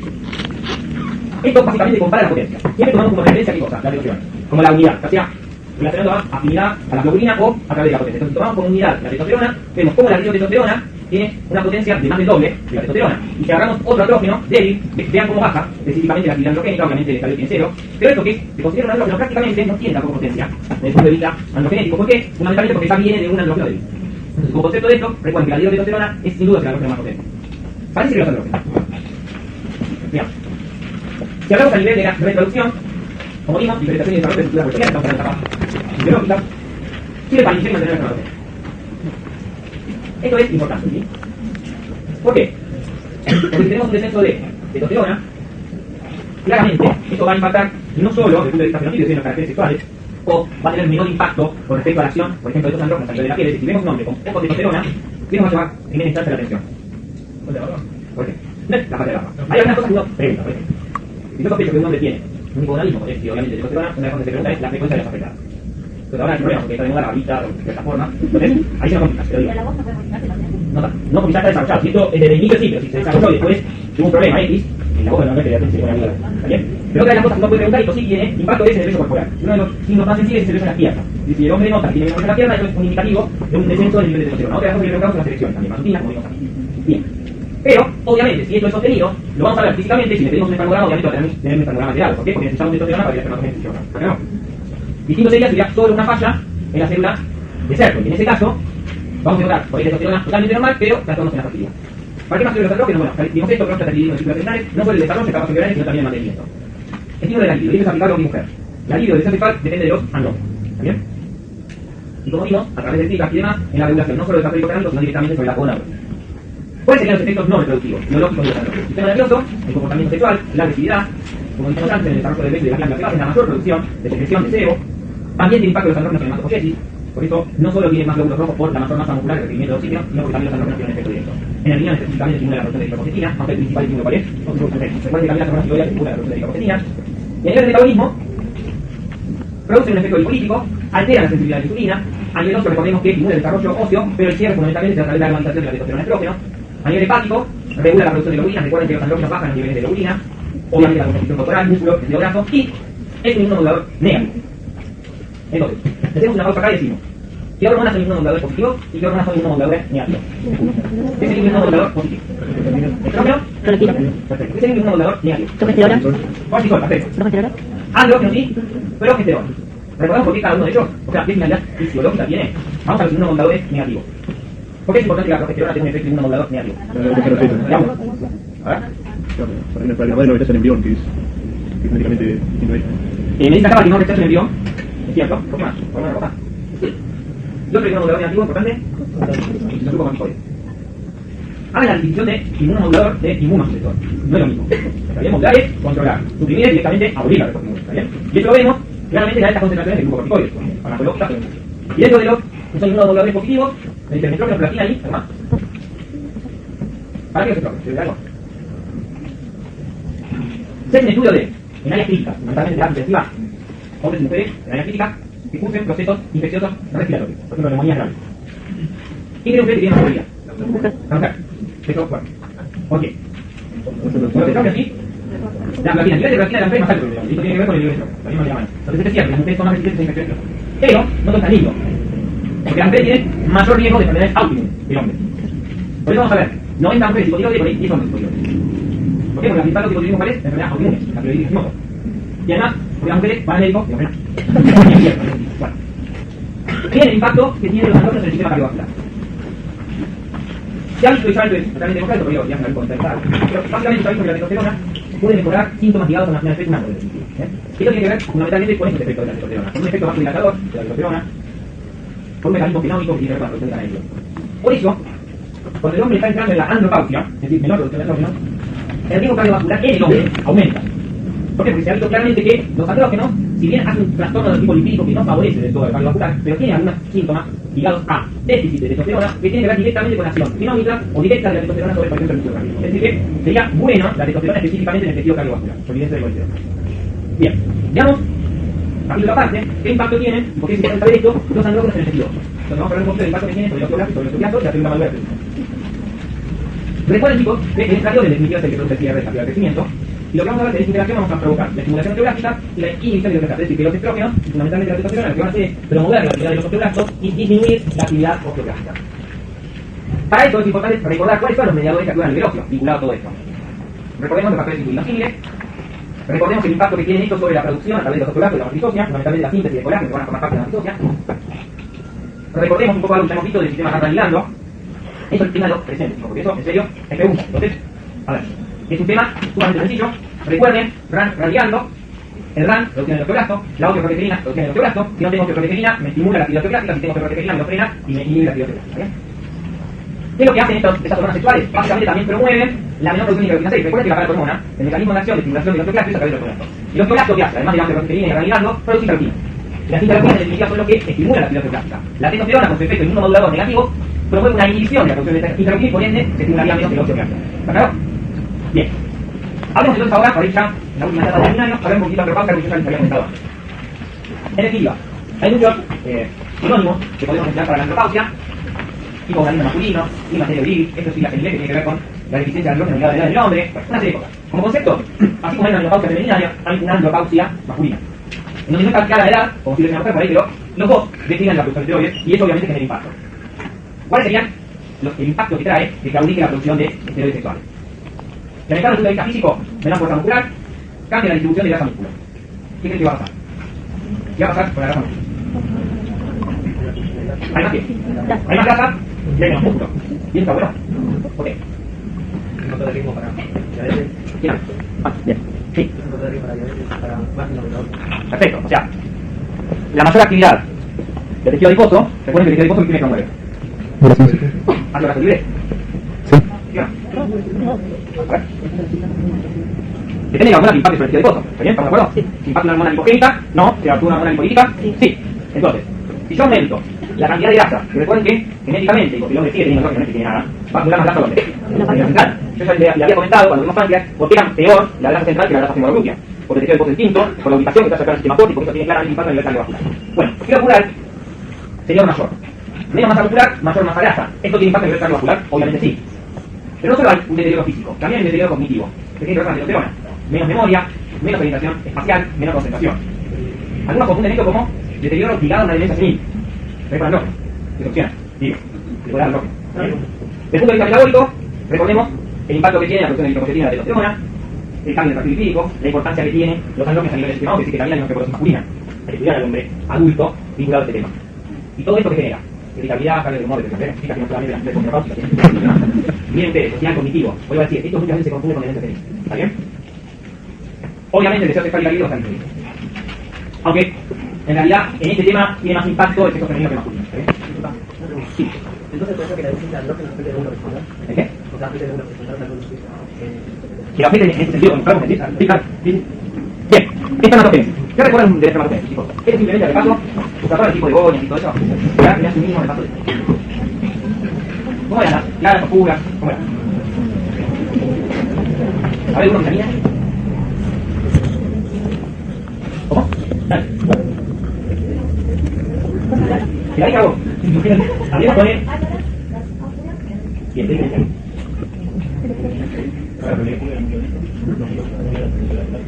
bien, a ver, como concepto. Hay una que tiene la capacidad de seguir produciendo células y la otra que va a diferenciar. ¿Está bien? ¿Estamos de acuerdo? Perfecto. Si analizamos, vamos a resultados ya. Y por eso estoy muy con ecología. ¿Qué es espermatozoide? ¿Bien? Sigamos con espermatozoide. Todo esto que ustedes vieron lo que tienen en litología, me imagino que tienen principio, ¿no? Bueno. Con respecto al espermatozoide, ¿qué es lo que uno, o lo que el bioquímico ve cuando estudia un espermatozoide? Primero, característica de la cabeza. Ancho, acrotoma, el efecto en el cuello. ¿Para qué sirve todo esto? Cuando uno ve el espermograma de los tabloides nuestros, se considera un número de espermatozoides como normal. Lo que se está viendo es que a medida que se fueron progresando las décadas, o se considera, se toma como punto de corte, un menor número de espermatozoides como normal. ¿Esto qué significa? Que el hombre va perdiendo fertilidad a lo largo de las décadas. En cierta forma así. ¿Ok? Un montón de factores ambientales, ¿está bien? Ligados a la vida cotidiana. Pero también es cierto que hoy por hoy se analizan muchas cosas del espermatozoide que antes no se analizaban para considerarlo normal. Es decir, ahora se viene a ver cuánto le viene la cabeza, qué cantidad de las espermatozoides tiene, cómo son los embriones, qué largo tiene la cola, cómo se mueve, y antes por ahí a esas cosas se le daba mucha importancia. Entonces ahora sí es más estricto en considerar un espermatozoide como normal. Y antes por ahí simplemente se lo cortaba, ¿está bien? Esto es lo que comentaba anteriormente. Vean como mililitros, esto es millones por mililitros de espermatozoides. Vean la población como 940, la media es esto, ¿sí? Por encima de esta rayita, miren, 100 y cómo va bajando. Para la actualidad. Entonces, esto es la punta. A básicamente lo que uno va a considerar normal como un espermograma, pero lo vamos a ver. Antes de llegar al espermograma, ¿cómo hacemos nosotros para evaluar el efecto gonadal masculino? ¿Qué podemos hacer? Más allá de lo físico, ya vimos que podemos medir los testículos, con el kilómetro, que podemos ver físicamente cómo es, distribución pilosa, zona muscular. ¿Cómo podemos probar el efecto gonadal masculino? ¿Viendo la testosterona? Bien, bien. ¿Qué más ahí? Bien, testosterona y artificial. ¿Te dirías algo más? Pregunta. ¿Los factores psicoterápicos pueden medir? La respuesta es bien, perfectamente. Porque medir un factor psicoterápico tiene que meter en la circulación corporal del cuerpo traumático. ¿Experimentalmente se puede hacer? No, obviamente sí. ¿Qué más mediría? Medir testosterona y la hormona. ¿Podría hacer otra cosa? Estrógeno, ¿por qué eso? ¿Por qué? Porque la testosterona produce estradiol, el tipo de salvaviza. ¿Ok? ¿Alguna que ocurra otra cosa? Rodríguez controla. Bien, ¿qué más? ¿Me queda una cosa? ¿Inhibina? Bien. ¿Alguna otra cosa? Nada más. Claro, a ver. Vamos por partes. Porque no hablamos de esta evaluación hormonal. El espermograma es más específico para parejas que tienen problemas para lograr embarazo, para infertilidad. Vamos a suponer que te consulta un paciente mayor que dice que se siente cansado, que no se para nada, pueden indagar todo eso, que lo que necesita por darle principio, pero bueno. Vamos a hablar de esto. Todavía no estamos hablando. ¿Me dirían algo más? ¿Alguna? ¿Algo más? La tía no pensás que tiene hiperplatinemic, puede estar pasando. Bien. Chicos, ¿y la testosterona disponible qué onda? Sí. Usted la dijo, no hay disponible. Testosterona disponible, ¿bien? Ok. Y muchas de las cosas que ustedes dijeron son interesantes. Una visión inhibida, ¿por qué inhibida? Para ver cuántas fertilidad. ¿Qué te refieres a inhibida? La actividad de la fertilidad. ¿Qué siempre te refieres a inhibida? La serotonina. La célula de perfecto. Entonces, si vos tenés una inhibida alterada, te hablan de cualquier otra cosa. La serotonina. La célula de y si está alterada la célula de puede ser que esté alterada el espermatogenesis. Sí. Entonces, si vos tenés una inhibida alterada, podría la testosterona no está alterada. Y si elimina, y esto no significa que porque tiene testosterona en un rango de comillas normal, si tiene una alteración en la célula de Sertoli, no tiene una trastorno, por ejemplo, de la fertilidad. ¿Está bien? ¿Qué pruebas dinámicas? ¿Qué pruebas podemos utilizar? Esto es pruebas basal, simplemente hormonas. Las pruebas dinámicas, obviamente, como el principal trastorno que uno puede llegar a ver es la hipofunción, no existe la supergónada, y el supervestíbulo, el superovario, por ejemplo, para fisiología. Patología vamos a ver que hay algunos tumores, pero no en fisiología. Entonces, siempre las pruebas para evaluar los sexos gonadales van a ser de estímulo. Porque lo que puede es que haga una hipofunción, no una hiperfunción. Entonces, ¿qué podemos usar? El factor hipotalámico, y en este caso, ¿qué vamos a lograr? ¿En qué sentido tiene el factor hipotalámico? ¿Para conectar? Los factores hipofuncales, perfecto. Bien. ¿Habrá que tener algún recaudo con esto? ¿Qué hay el factor hipotalámico? La frecuencia de la situación. ¿Por ahí? La frecuencia. La frecuencia. Bien, ¿por qué? Una frecuencia con una masa de DH. Y la más frecuentemente, sí. Perfecto. Bien, vamos a suponer que el problema, yo ya se los adelanto, está en la producción del receptor para el factor hipotalámico. Es decir, el problema está en el hipofuncción. ¿Se puede hacer algo con esto? Y hacer de alguna manera, podemos favorecer a que este problema, en definitiva, solucionarlo. A ver, ustedes cuando vieron Perino, ¿me comentaron el rol del factor hipotalámico sobre la producción de receptores? ¿Qué decían? El esteroide de forma continua va a ser down regulation. Sí. El esteroide de forma progresiva va a ser up regulation. Excelente. Entonces, recuerden que este factor produce upregulation homóloga, es decir, estimula la síntesis de sus propios receptores. Entonces, yo lo hago de continuo, en realidad, yo tengo que pasar continuo esto. Si vos usás un superagonista, que es lo que se ve en el cáncer de próstata en el ejercicio ese, o vas a lograr una regulación, y lo das de manera sostenida. Ahora, si vos lo das, como dice tu compañero, de forma pulsátil, durante 24 horas lo que vas a estimular es la producción no solo del impacto sobre el área sino también la producción de receptores a nivel constante. Entonces, de esa manera, vos estás cubriendo, si cuando yo estoy dando bien, porque por un lado, voy a promover a través de la selección pulsátil la liberación de DH, que va a tener más impacto sobre la testosterona, lo que estoy evaluando, pero además estoy estimulando la producción de receptores del factor hipotalámico. ¿Entiendes? Muy bien. Para qué darle, bueno, por ejemplo, más. Por el deslante, Para captura, la ¿Cómo? el deslante de peso con la cocina. ¿Cuál? Las dos. ¿Están todos de acuerdo? Las dos. Las dos, pues tiene seguridad, igual las dos. Bueno, pues ya con humana, ¿quién parecía? Ella es especial, Para. Ella. Ella, perfecto. Ahora ella, ¿y por qué no le doy ella? Porque es más costoso producir ella que sacar una rutina poliónica buena de la orina del mar. ¿Vale? Citrato de clomifeno. Este citrato de clomifeno se lo vieron en femenino. No. El citrato de clomifeno es una droga que puede, dependiendo de la forma bioquímica, actuar bloqueando o estimulando el ciclo negativo. ¿Está bien? En este caso, lo que va a hacer el citrato de clomifeno es bloquear el ciclo negativo. Entonces, va a liberar de la inhibición para qué? Para que exista un estímulo sobre quién. Recuerden que son todas cosas químicas, chicos. Entonces, si yo bloqueo el ciclo negativo dando el citrato de clomifeno, que va para el nivel central, puede tener una respuesta normal. Real. Depende de cosas. Todo. La zona de autopista, ¿está bien? La zona de autopista. Y llegamos a lo que ustedes querían, el formulario, ¿está bien? El formulario, si nos regimos por lado, ¿a qué consideramos un formulario normal? Volumen. Otra pregunta. Volumen del formulario. Yo habitualmente no lo pregunto porque bueno, pero es la pregunta. ¿Me han comentado respuestas? ¿No? 200.000 litros. ¿No? Pero bueno. El formulario tiene un volumen normal de 2 mililitros, entre 2 y 4 mililitros. Vamos a ver un poquito las características físico-químicas. ¿Está bien? Color, blanquecino, viscosidad, instancia, el pH, pH alcalino, esto no importa. Esto es lo que quiero pensar. Concentración de espermatozoides por mililitro, vean ustedes. 20 mililitros o más consideramos normal. ¿Se recuerdan la diapositiva que pusimos hace 4 o 5 atrás? Veían que en 1940 se consideraba normal más de 100 por mililitro. Hoy consideramos normal 20 mililitros. ¿Vale? ¿Cuánto tiene que tener el ejaculado total? 40 millones o más. Y esto es lo más importante. Vamos a ver las características que vamos a ver. ¿Cómo se mueven los espermatozoides? Porque lo que tenemos son niveles de espermatozoides normales y que la mayoría sea inmóvil, eso es infertilidad. Es espermatozoide pero no se mueve. Entonces, ¿cómo se clasifican los grados de movilidad? A, B, C y D. D son los inmóviles. C son los móviles in situ, es decir, que no progresan. A y B son los que avanzan, algunos más rápidos son los A, y ellos que avanzan de manera más lenta. Entonces, lo que uno considera es qué porcentaje de ese total tiene motilidad A y B. Y si el 50% del total de espermatozoides tiene motilidad de algo A y B, eso es considerado normal. Como ven, es una sumatoria de cosas. No solo si tiene espermatozoides, no solo si el pH está bien, el volumen está bien, sino puede tener espermatozoides recontra normales, el número de los ser inmóviles. Entonces, esto es un riesgo importante de infertilidad. ¿Está claro? Ya estamos terminando. ¿Cuáles son las alteraciones que pueden estar relacionadas al eje gonadal? ¿Se acuerdan de esto? ¿Cómo no? Perfecto. Si vas en el centro vesicular, ¿a dónde? Perfecto, a dónde. ¿Cómo va a impactar esto en un hombre? ¿Cuánta temperatura aumentada no va a producir correctamente? Va a tener la temperatura corporal, no por debajo, y eso va a tener impacto sobre cosas. ¿Sobre? La espermatogénesis, perfecto, sobre la espermatogénesis. Si yo, por ejemplo, a un hombre con citología, el niño de testosterona, ¿cómo se trata? No mal. ¿Estamos de acuerdo? Obviamente este es un paciente que se operó, pero realmente la citología se refiere a los primeros 2 o 3 años de vida. La pediatra es el primero en verlo y obviamente habrá que conocer. Perfecto. Fíjense ustedes, varios. ¿Qué es esto? La dilatación del éxtasis venoso del peso campiforme. ¿Cuál es el primer varios? Tercer frecuente. ¿Qué es? ¿Cómo? Si hay un éxtasis de un enlentecimiento, el retorno venoso en ese sector, que va a provocar. La sangre está más tiempo, está como más impactada, no sé la temperatura como que otra vez. Aumentada, además hay distintas notas relacionadas a esto, pero básicamente por eso. Bien, esto es una causa de esterilidad. Pseudohermafroditismo masculino, ¿qué sería? ¿Entonces?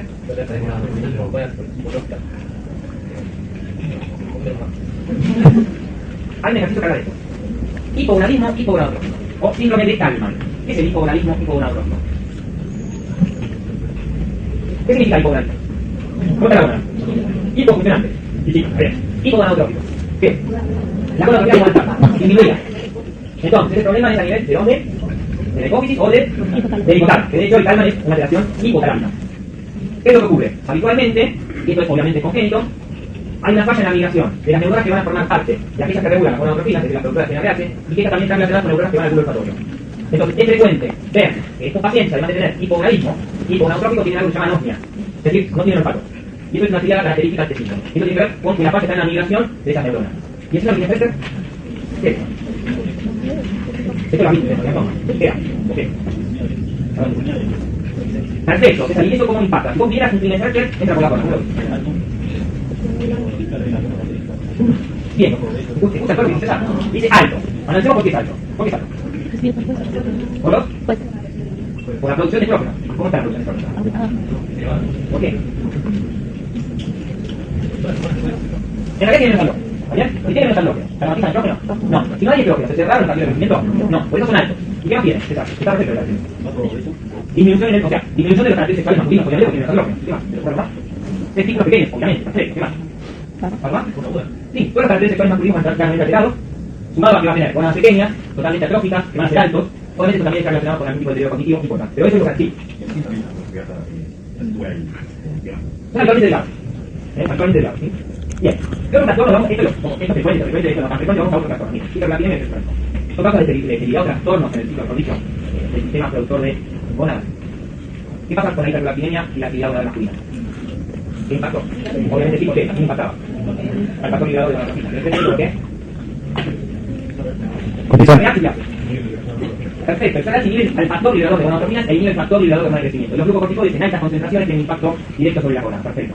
Bien, fíjense, hipogonadismo. ¿Qué tenemos? Baja testosterona biodisponible, y ese sería el genital, ¿no es cierto? Miren que es algo bastante ambiguo, pequeño, ambiguo.